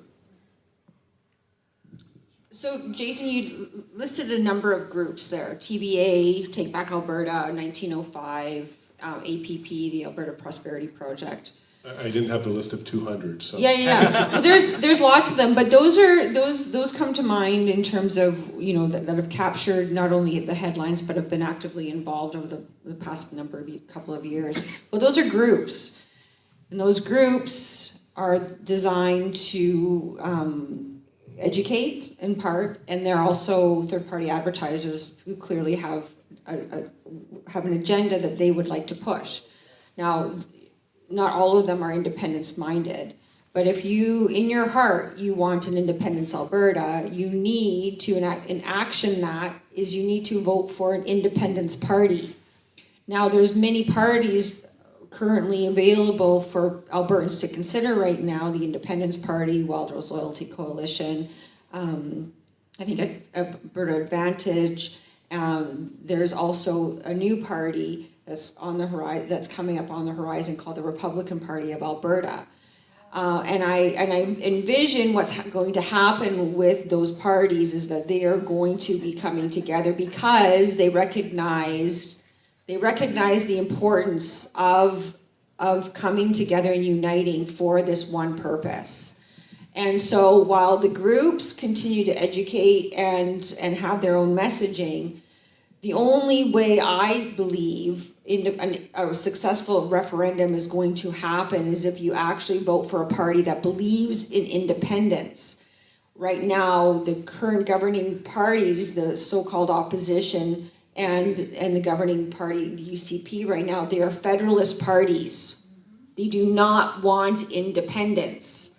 And what we have seen for so long within the UCP party is a base that is being convinced that reforming the UCP is possible. Oh, we'll just change the leader. We'll give them an ultimatum, we'll change the leader. And then you have the same old baggage undermining this movement, because what really controls, in my opinion, the UCP party right now in the Smith government is the globalist federal conservatives that are so entwined, and we can see this with Smith's recent appointment of Stephen Harper into AIMCO. We can see the tentacles of the globalist federal conservative party within the UCP party.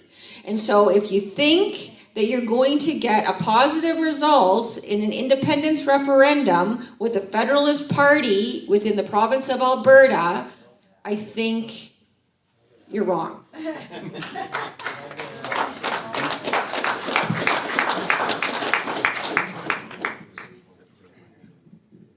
Any of your books about unifying the groups together for one common goal? Like, not in that sense, but there is something that I think that could unify them. And I think they could be unified if we had the right leader come forward. Now, what I mean by that is when you look at Alberta's history, it's usually, and actually in other communities as well, it's when a particular kind of leader comes forward and draws people together. Like when you, in the 1930s, we had the Depression, and this radio preacher named Bible Bill Aberhart created the Social Credit Party. It was created in 1934. In 1935, it became a massive majority government. Then in 1965, the Progressive Conservative Party of Alberta had 0 seats in the legislature, and a new guy became leader, Peter Lougheed. 6 years later, he formed a new government of Alberta that lasted for over 40 years. Because there was something different. I can't explain how these people are able to do this, but sometimes you have special leaders come forward who can do things because people look to leaders. It's not the issues that unite people so much, it's the leader. People unite behind a leader that they see who can make changes. And even, in the early 90s, it looked like the Progressive Conservative Party under Don Getty was going to lose to Lawrence Decore in the election. And then a new guy called Ralph Klein came forward and led the Progressive Conservative Party to new heights, and they call it the miracle on the prairies. So, I don't think somebody else besides Ralph Klein could have done that. I don't think somebody else besides Peter Lougheed could have built Progressive Conservative Party from 0 to government in 6 years. So sometimes we just need a particular leader. In fact, now that I think of it, if you look at the history of the Alberta Independence movement, in 1980, when the movement really took off because of the National Energy Program, there were quotes in Maclean magazine and politicians saying, if this separatist movement gets a real leader, we're going to watch out, something's going to happen. You can have those quotes throughout, in the historical context, because you've got the sentiment. Albertans want change. Many of us want independence, and we've got these divisive groups. I mean, I know a lot of people in these groups, and they're good people. They want to do what's right. They're trying to do what's right. So it's not like there's some kind of maliciousness amongst them or anything like that. It's just that, different people have different kind of ways of achieving what their goals, and it's hard for them to work together. But if a particular kind of leader, like a real leader, came forward who said, okay, now Alberta needs to move to independence, I think a lot of the groups could unite together behind someone. Actually, this is what happened in Quebec, There was sentiment for Quebec independence in the 1960s, and then a man named René Lévesque, he'd been a cabinet minister in the Quebec Liberal government, he decided he was fed up with Canada, he became a separatist, and when he declared himself for separatism and formed his party, all of the little independence groups came together behind him and he became premier. Because that's what it takes, someone with prominence, someone who's respected in the community and has a profile, who comes and says, okay, this is what we need to do, and people will fall in behind. So, I think that's what's needed for these different groups to come together in unity. Right. Many stupid squabblings amongst the leadership in these different groups, and band together and focus on the goal at hand. The goal is secession. We can work out our problems afterwards. We may have a leader right there. Go ahead, Theo. Well, in a spiritual war, you need a spiritual movement, okay? And what derails spiritual movements is ego, edging God out. Edging God out. And, I've played on a few championship teams in my day, a few. The teams that were successful were the teams that had no egos. The teams that didn't have success had too many egos, and ego is like a cancer. And that's what I saw happen in the convoy movement, was the ego took over from the spiritual. Right. And when that happens, exactly what you explained, People are fighting with each other That's because the Independence Party movement for the last 30 years. Right. That we've been trying to organize it, and this is what destroys it. absolutely, 100%. I've seen it 1,000 times, right? And, you know, being a leader, I was the guy who had to go into the general manager and say, you need to trade this guy because he's a cancer. You got to get rid of him. You know what I mean? And so, and I'm not a religious person by any way, shape, or form. So when I speak about God, my God is completely different than yours. And I don't care if you follow my God or not. It doesn't matter. All I'm saying is you got to believe in something greater than yourself. Because came to believe that a power greater than myself could restore me to sanity. We are living in an insane world. And collectively, if we start a spiritual movement, the leader will come out of that movement. Like, you won't even have to select them, they'll just come out. Right? That's how this whole thing works. You know? And yeah, so a spiritual war needs a spiritual movement. And until we get to the spiritual movement, we are going absolutely nowhere fast, because as we're seeing yesterday, people still voted for Progressive Conservative Party. People are still voting for Liberal Party. People are still voting for NDP. And they killed people on this planet. Are you kidding me? Are you kidding me? You've fallen in love with your abuser because you refuse to heal yourself. You refuse to heal yourself. And you want to be a victim. And until that changes, we can meet till we're blue in the face. But each and every one of us individually has to make that commitment. And if you don't make that commitment, we are doomed as a race. It's over. They will win. They will win.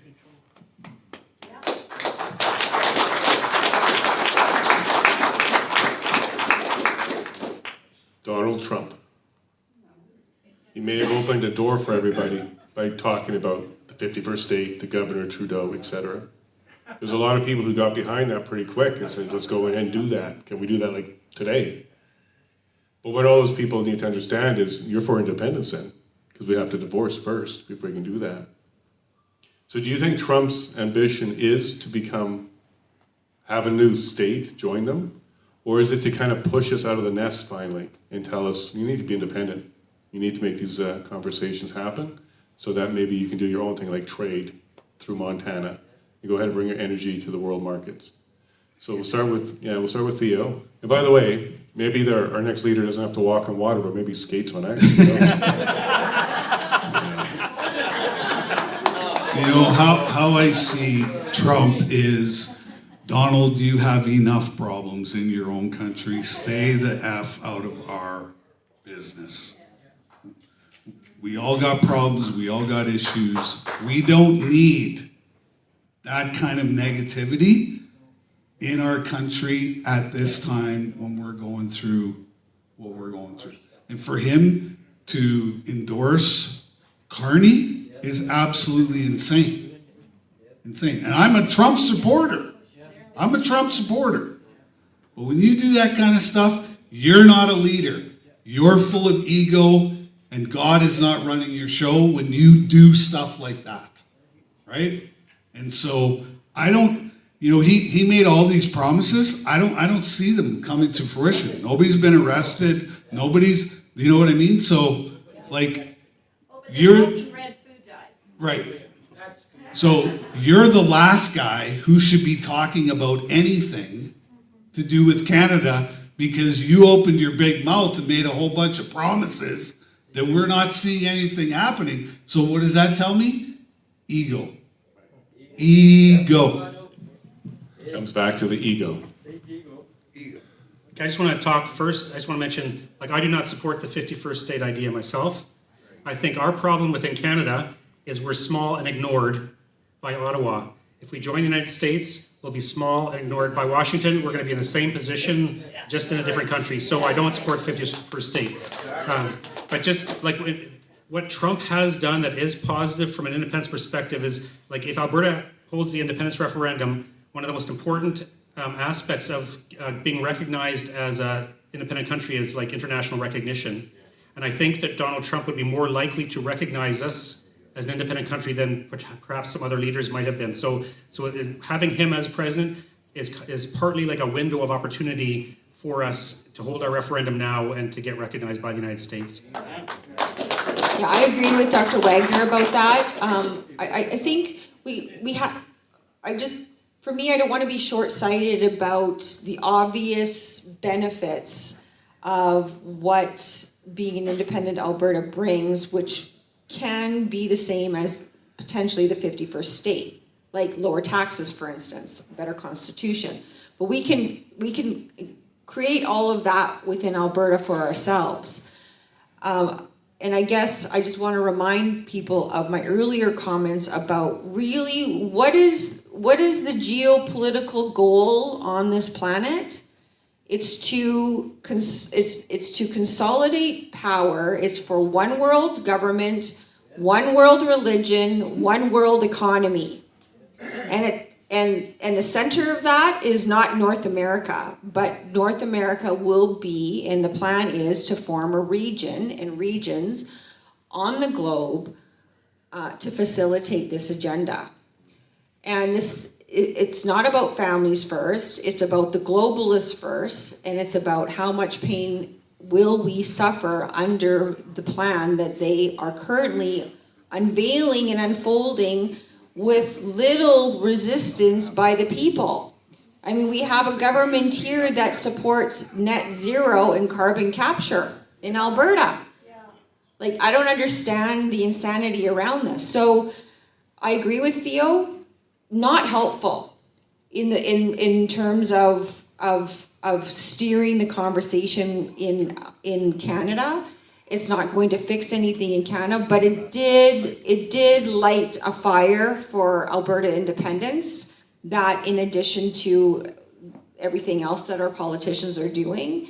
But let's not be short-sighted, and let's not lose the opportunity to make Alberta truly independent and great without all the baggage that the US government brings, the federal US government brings to the situation. And all we have to do is look at various states currently, right now, including Texas, that have their own independence movements because they are very sorry that they joined the U.S. and there's a massive movement right now in many states to leave that republic. So let's just be careful about what we wish for. Yes, I was quite actually pleased that Trump did what he did, because it revealed something about Canada. And the first reaction, from our political class was, just bad man, orange man is bad. So, he's the guy you don't want to associate with.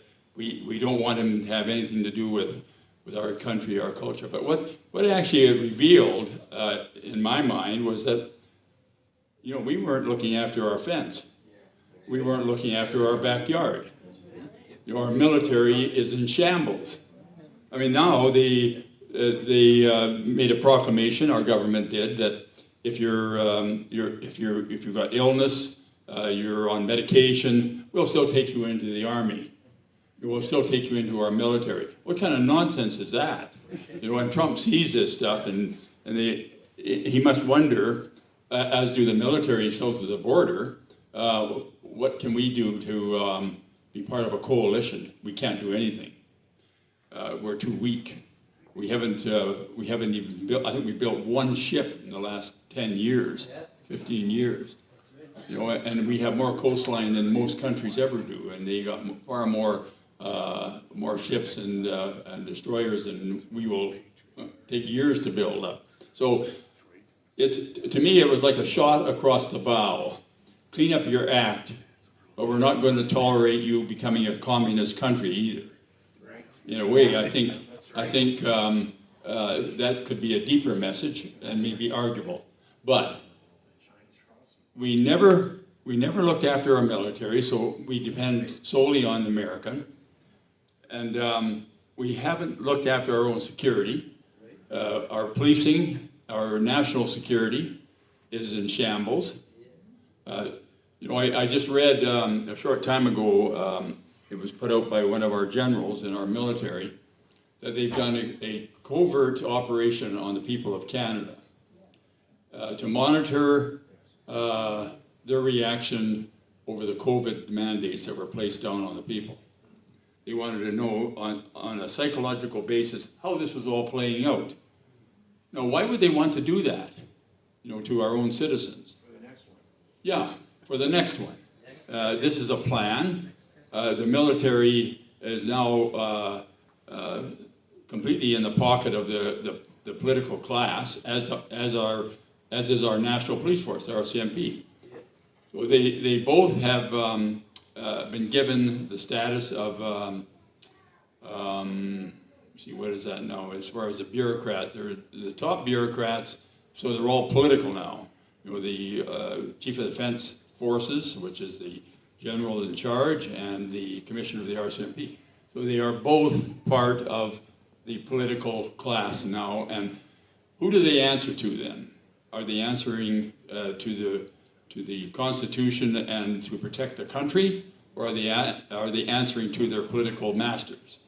So I think Trump, in a way, kind of revealed a lot of that. You know, the shortcomings of our country. You know, we can't even look after ourselves. And, you know, they may have taken an initiative to cut the flow of immigration in their country, but have we? You know, we are going through the same crises. You know, that's why we have a housing crisis. You know, there's unchecked, untested immigrants coming in. I'm going to say illegals, because that's what they are, and nobody is checking that. Not a word out of our premier.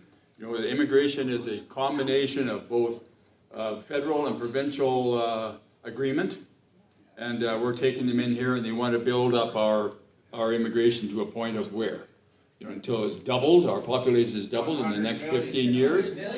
100 million.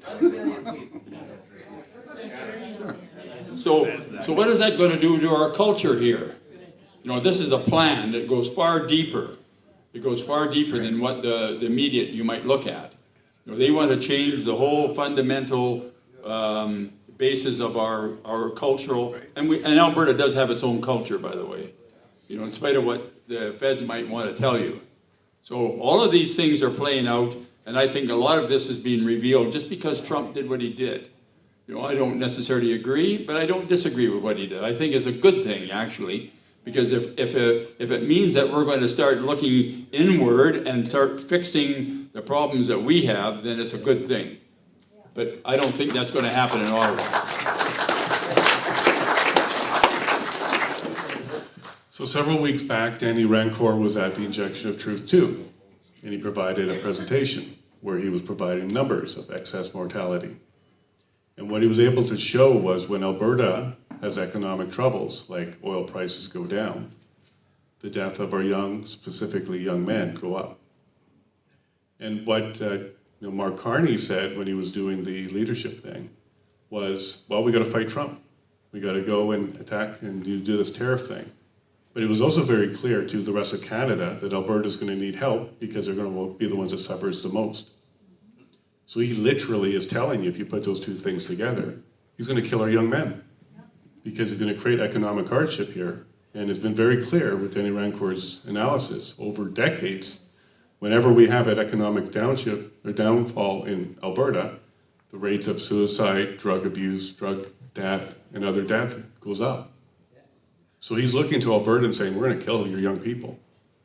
Now, Do you think we need to suffer a little bit more to get out of this? Is that going to wake people up? Or are we now at the stage, Art, that we can actually take this bull by the horns, because we have a culture here in Alberta of doing the hard jobs, the dirty jobs?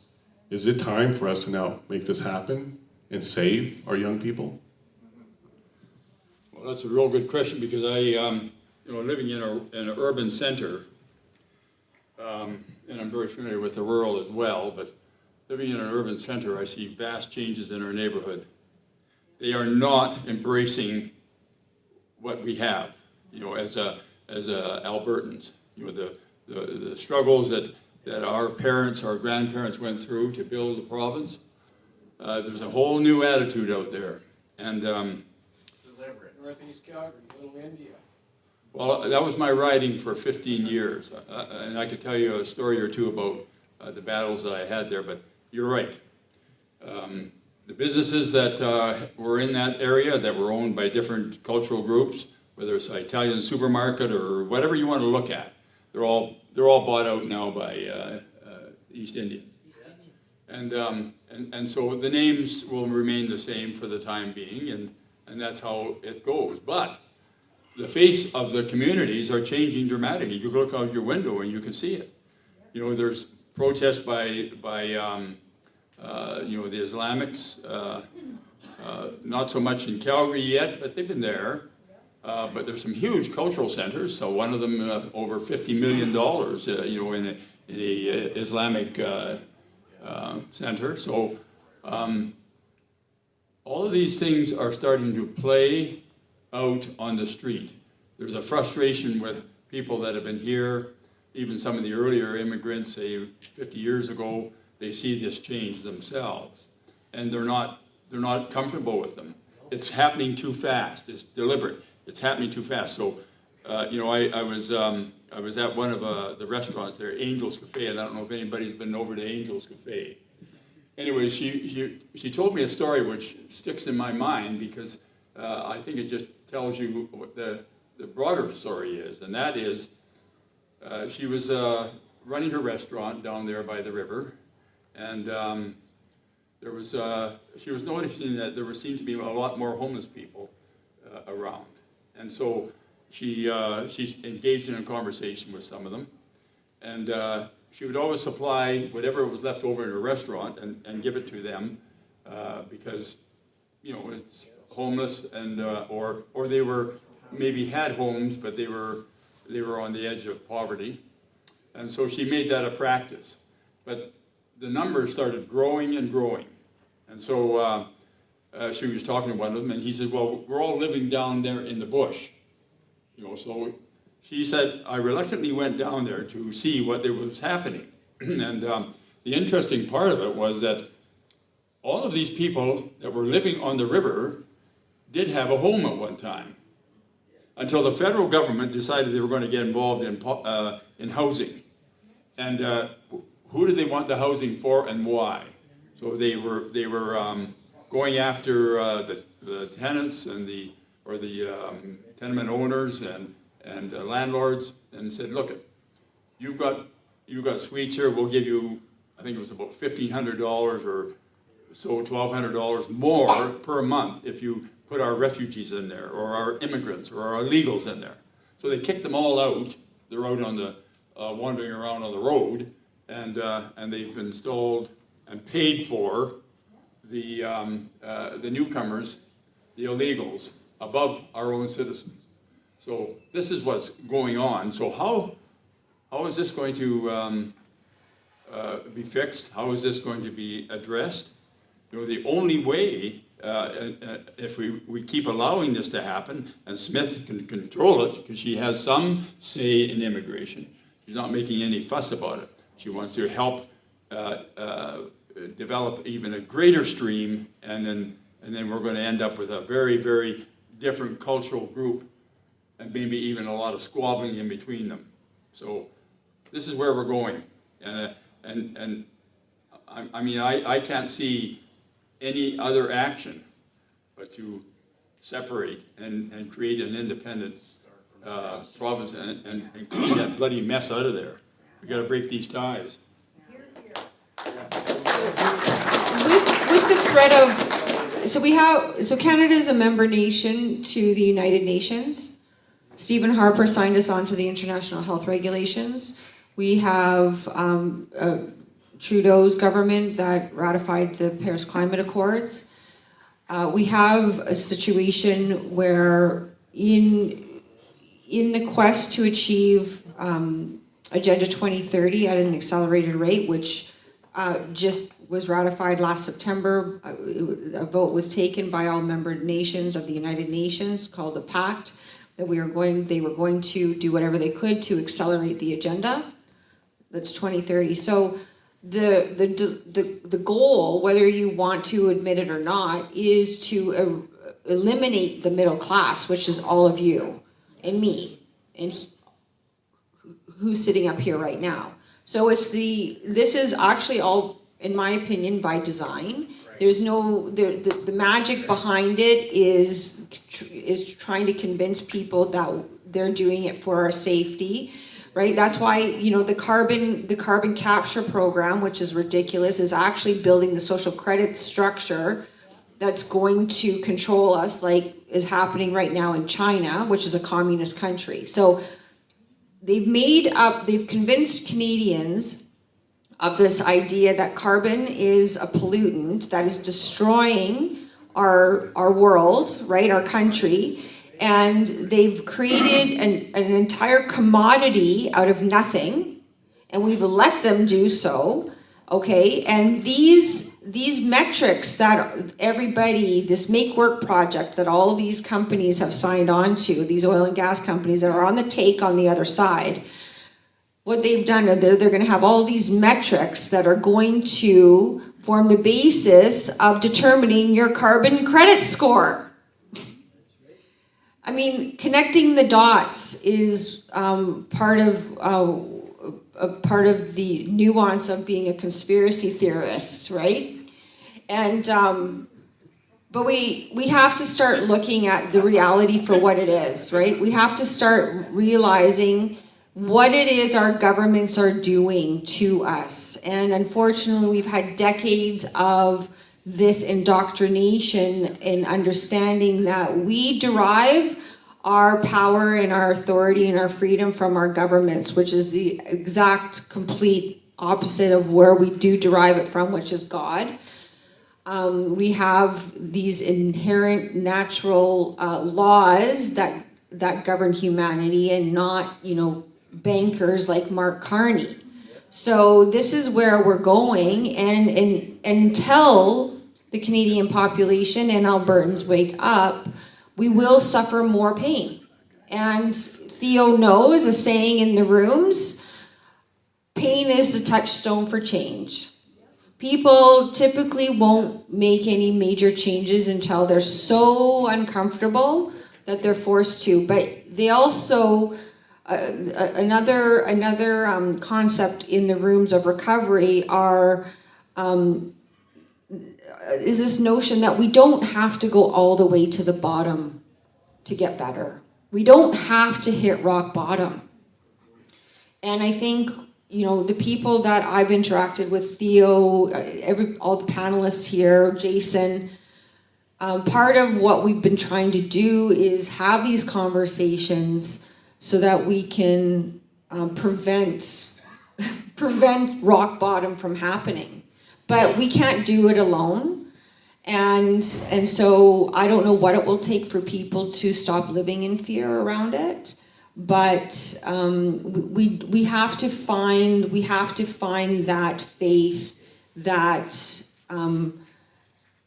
that we as individuals, we are control of ourselves as individuals, our families first, and that our governments are not going to resolve this for us, right? We have to take back the power for ourselves, and we have to recognize who the real enemy is. And it's not our neighbors, and it's not our family, but it is the government, and we need that to stop.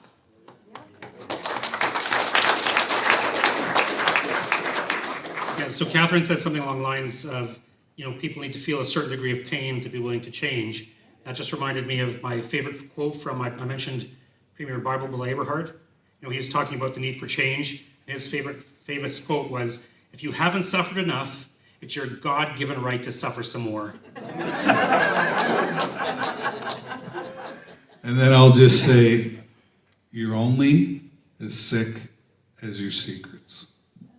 You're only as sick as your secrets. So, and guess what? I was holding on for a secret for a long time, and I was sick physically, emotionally, and spiritually.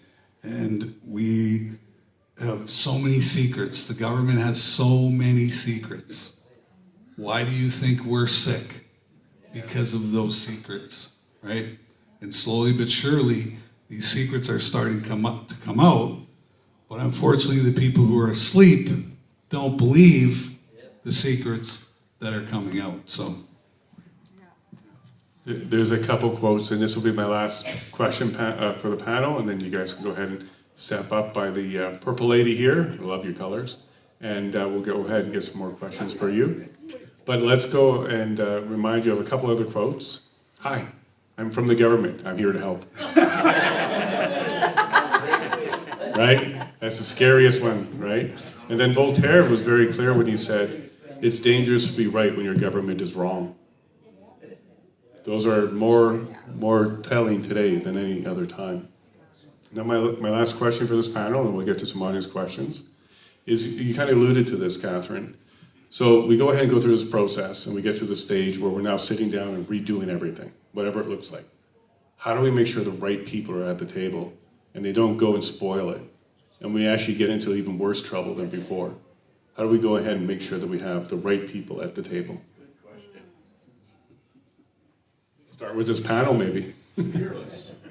well, in the political world, that is a daunting task because, people, get involved in this for the wrong reasons, and,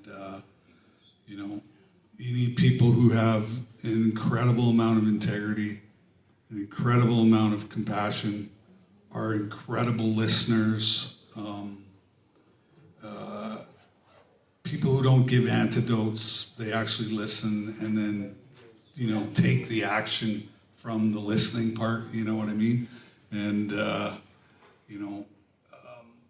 I don't know if there's a whole lot of people on the planet right now who adhere to those kind of morals that want to be leaders, and because most of our best leaders end up in business, right? They don't end up in politics, unfortunately, because there are some incredible leaders, for the first 40 years of my life, I was around some of the greatest leaders in the hockey world, and I'm talking from the time I was 6 years old, and those three fathers who, coached me for the first 9 years of hockey and instilled incredible morals and values. And they didn't even teach me about hockey. Taught me about life, because the reason why we put our kids in sports is to create quality human beings, not professional athletes, right? And that has gotten so lost in, that, parents are walking around talking about their 8-year-old kid who's going to make it to the NHL. And I'm like, what? Why no, And I go, well, there's only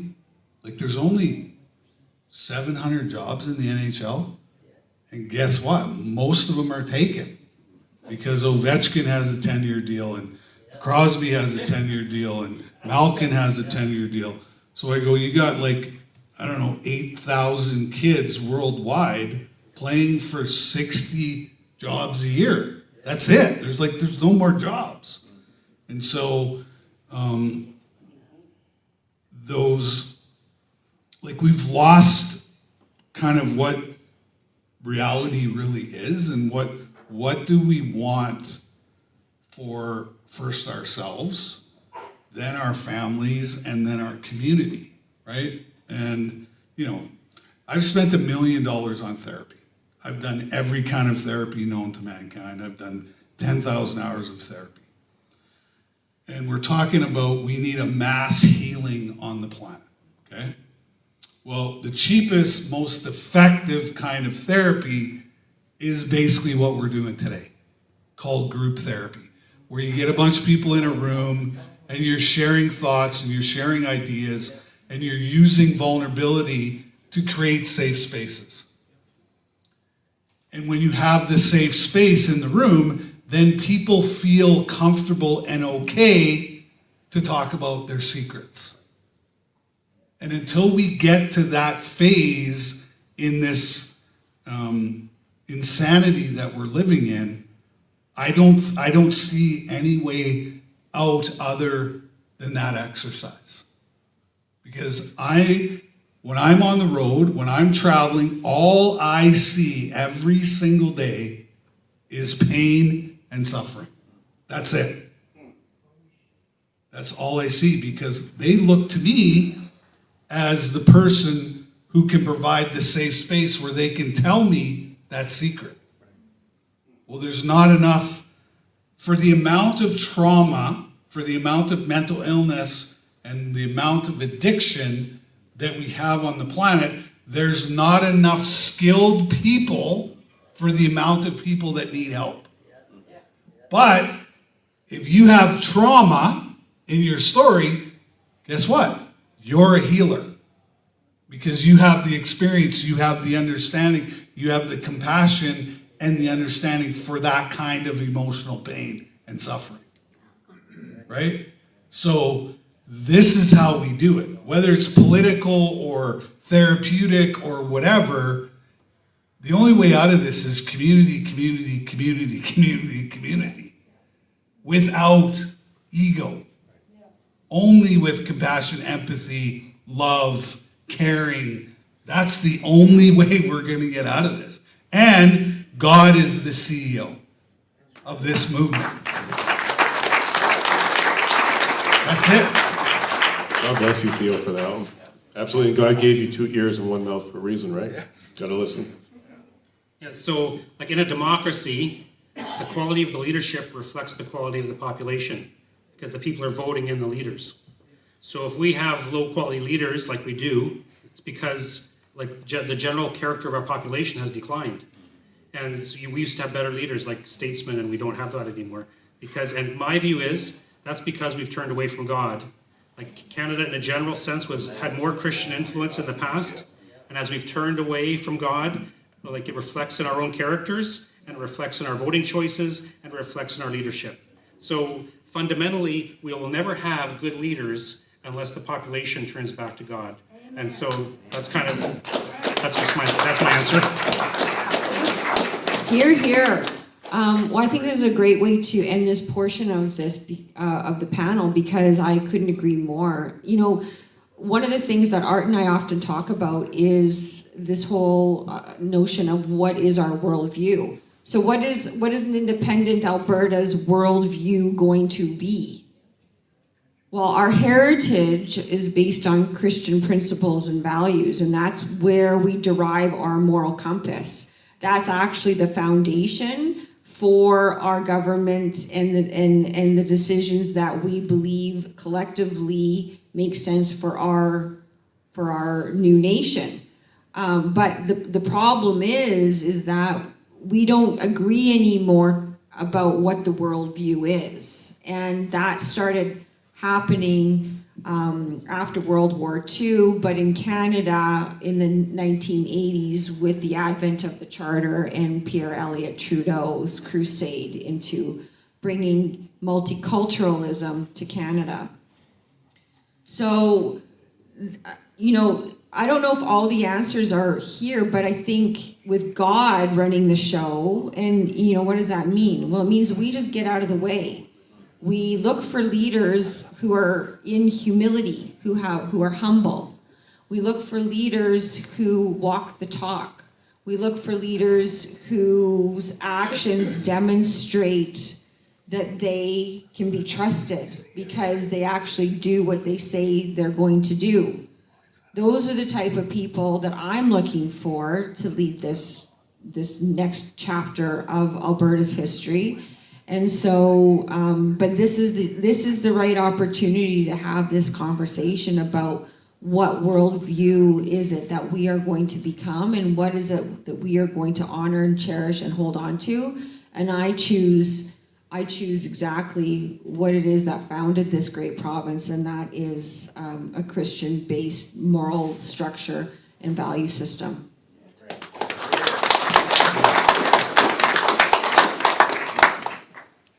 Yes, I know this is a significant topic, because even as we organize, different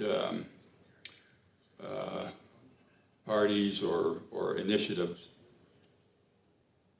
what are the core values that are being expressed around the table? And it's going to be very important that we're basically on the same page, for sure.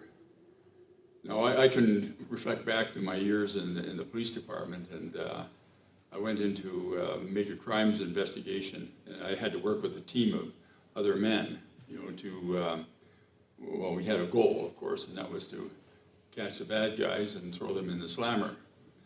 Well, and to do that, you needed to have a team of people, because some of these crimes were very significant, required a number of investigators.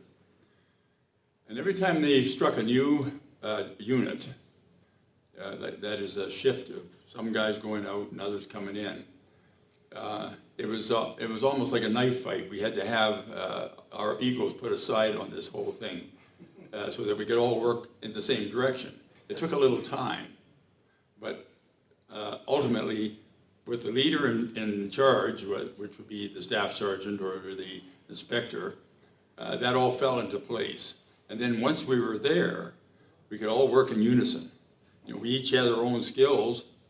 We were each good at one thing or another, but as a team, united, we accomplished quite a bit. Now, with some of the organizations that that I've participated in over this freedom group, there's been a lot of different agendas. That we didn't coalesce on it. And even though we tried, even with Katherine and I, we've held meetings that were attempting to bring people together, that it just wasn't going to work out. There were other reasons and other agendas that you never saw on the surface, but when it came right down to making a decision to be part and parcel of a team that we're going to move all in one direction, that didn't happen. And so it does go back really to what's your worldview? What do you see as your mission that you're going to accomplish no matter what? And to be able to share that equally amongst each person. That's going to be your core group. When I look back over the Reform Party now, there was a core group of people, a very small group actually, and they sort of set the framework out for us, and then it grew into into a substantial organization. So and it had to be monitored, it had to be guided, because in politics you wonder where some of these people come from that want to have an opinion, that you shake your head and say, well, where did that come from? It just seems like everybody comes out of the woodwork and has an opinion, and some of them are really off the wall, so you have to guide that all into one direction. And I think that core group is where we're going to be really focusing on. Then, it's not going to be broken up. It's not going to be defeated, even if it's attacked. And I think that's where we as a group of leaders have to reach that point. And for me as a Christian, I seek to please my God, and realize that we must work together. If we all have the one goal, and the wisest man that ever lived spelled it out in one sentence. When he tried to understand why this corruption was in the world, he tried to understand the mind of God. The more he delved into it, the more questions he had, and he couldn't come up with anything close. So he got frustrated, and in the end, he summed up his advice was in one sentence, and it was basically this: love God with your whole heart, mind, and soul. Obey His commandments, trust him. And all else is vanity and chasing after the wind. But what people don't realize, just on that, love God with your whole heart, mind, and soul, and love your neighbor as yourself. It's loving your neighbor as yourself. So if you see him in trouble, then that's going to be your main goal up here. You're going to think, I have to do what is best for my neighbor. Not for me. I may have to sacrifice something. It's for my neighbor. You know, and I know that there's people in this room that have thought this way and acted that way. I'll not to embarrass you, Dr. Hodgkinson, but you're one such man. And others that have stood up and taken a hit, or two or three or four, you know, and still remain steadfast. Nothing's changed in their message. Nothing's changed in their mind. And I see that as the ideal group of people to form and lead an organization or a party or an initiative. But it takes a while to get there. And there's going to be failures along the way. So that's the way I see it. And that's the way I would advise somebody else to look at it as well.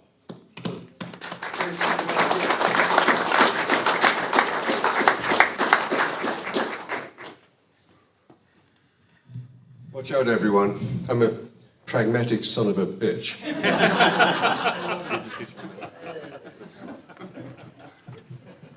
What do we want? We want to win. Yeah. Here's my take on winning. I've been around this freedom thing for 5 years, and I can tell you categorically, you're the choir. You're not the great unwashed out there who've been protected from information. The average person doesn't give a damn about freedom. They'll trade it off for a trinket. It's not the winning ticket for this election. In my opinion, the winning ticket for this election is called money. And let me explain the three elements that will get us there. We need a leader, we need top down, bottom up, and a platform. Because if we don't have a platform, big oil is going to fight this tooth and nail. They want stability, they want some predictability. They don't give a damn who they're working with, so long as they can make money. And if we can't convince big oil that we can carry this off, it's a fatuous idea, independence. It will not happen. They'll fight it tooth and nail. But if we have those three elements, a leader, the bottom-up rallies across the province, and a platform like the Parti Quebec had, they were a formidable force. They had people in waiting to make a government, not just an idea. Big oil needs predictability.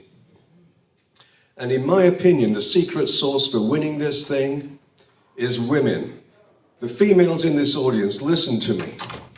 You've been abused, misled, forced to work, many of you, and you didn't want to. Before the Second World War, most women did not work. They were the central person in the family. They kept the family together. If we are, the messaging for me comes down to sound bites for winning. It's called women may not need to work, because this province could be so prosperous, if big oil allows us to be so. We could be so prosperous that most women would not have to work.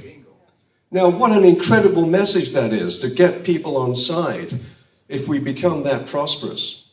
That, to me, is the secret sauce to win this election. And the other secret sauce, and many of you are not going to like to hear this, including many of this panel, and I don't care, because I want to win.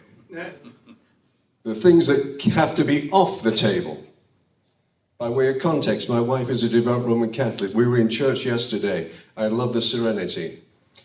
But the things that need to be off the table, in my opinion, are God and abortion. Leave that aside. We want to win this thing, and it's all about the money on the breakfast table. And women need to be persuaded that they can make it happen. Thank you very much.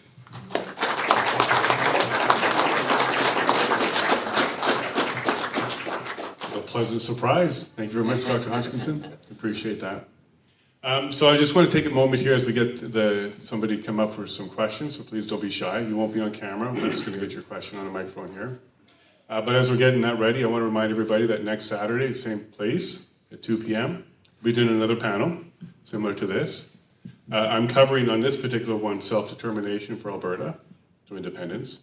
The next one's going to be COVID accountability. Because if we don't have accountability, where can we really start? We got to hold some people accountable. So my next panel will be Dr. Makis, will be Sean Buckley. It's going to be Patricia Richardson, who's a commissioner for the NCI.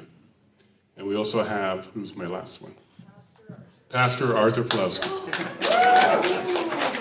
So go ahead and join us again. It's free to attend, because I do believe information should be free. But we do have a donation thing in the back because this room isn't free. But go ahead, and if you can contribute, every little bit helps. But our next panel will be next Saturday with those 4 on COVID accountability. And regardless of what happens with this next election with me, we're going to keep these kind of conversations going, because we need to keep talking about stuff like this. So the next one's accountability. So thank you, and go ahead and line up for some questions. We'll drop the camera down and we'll do this.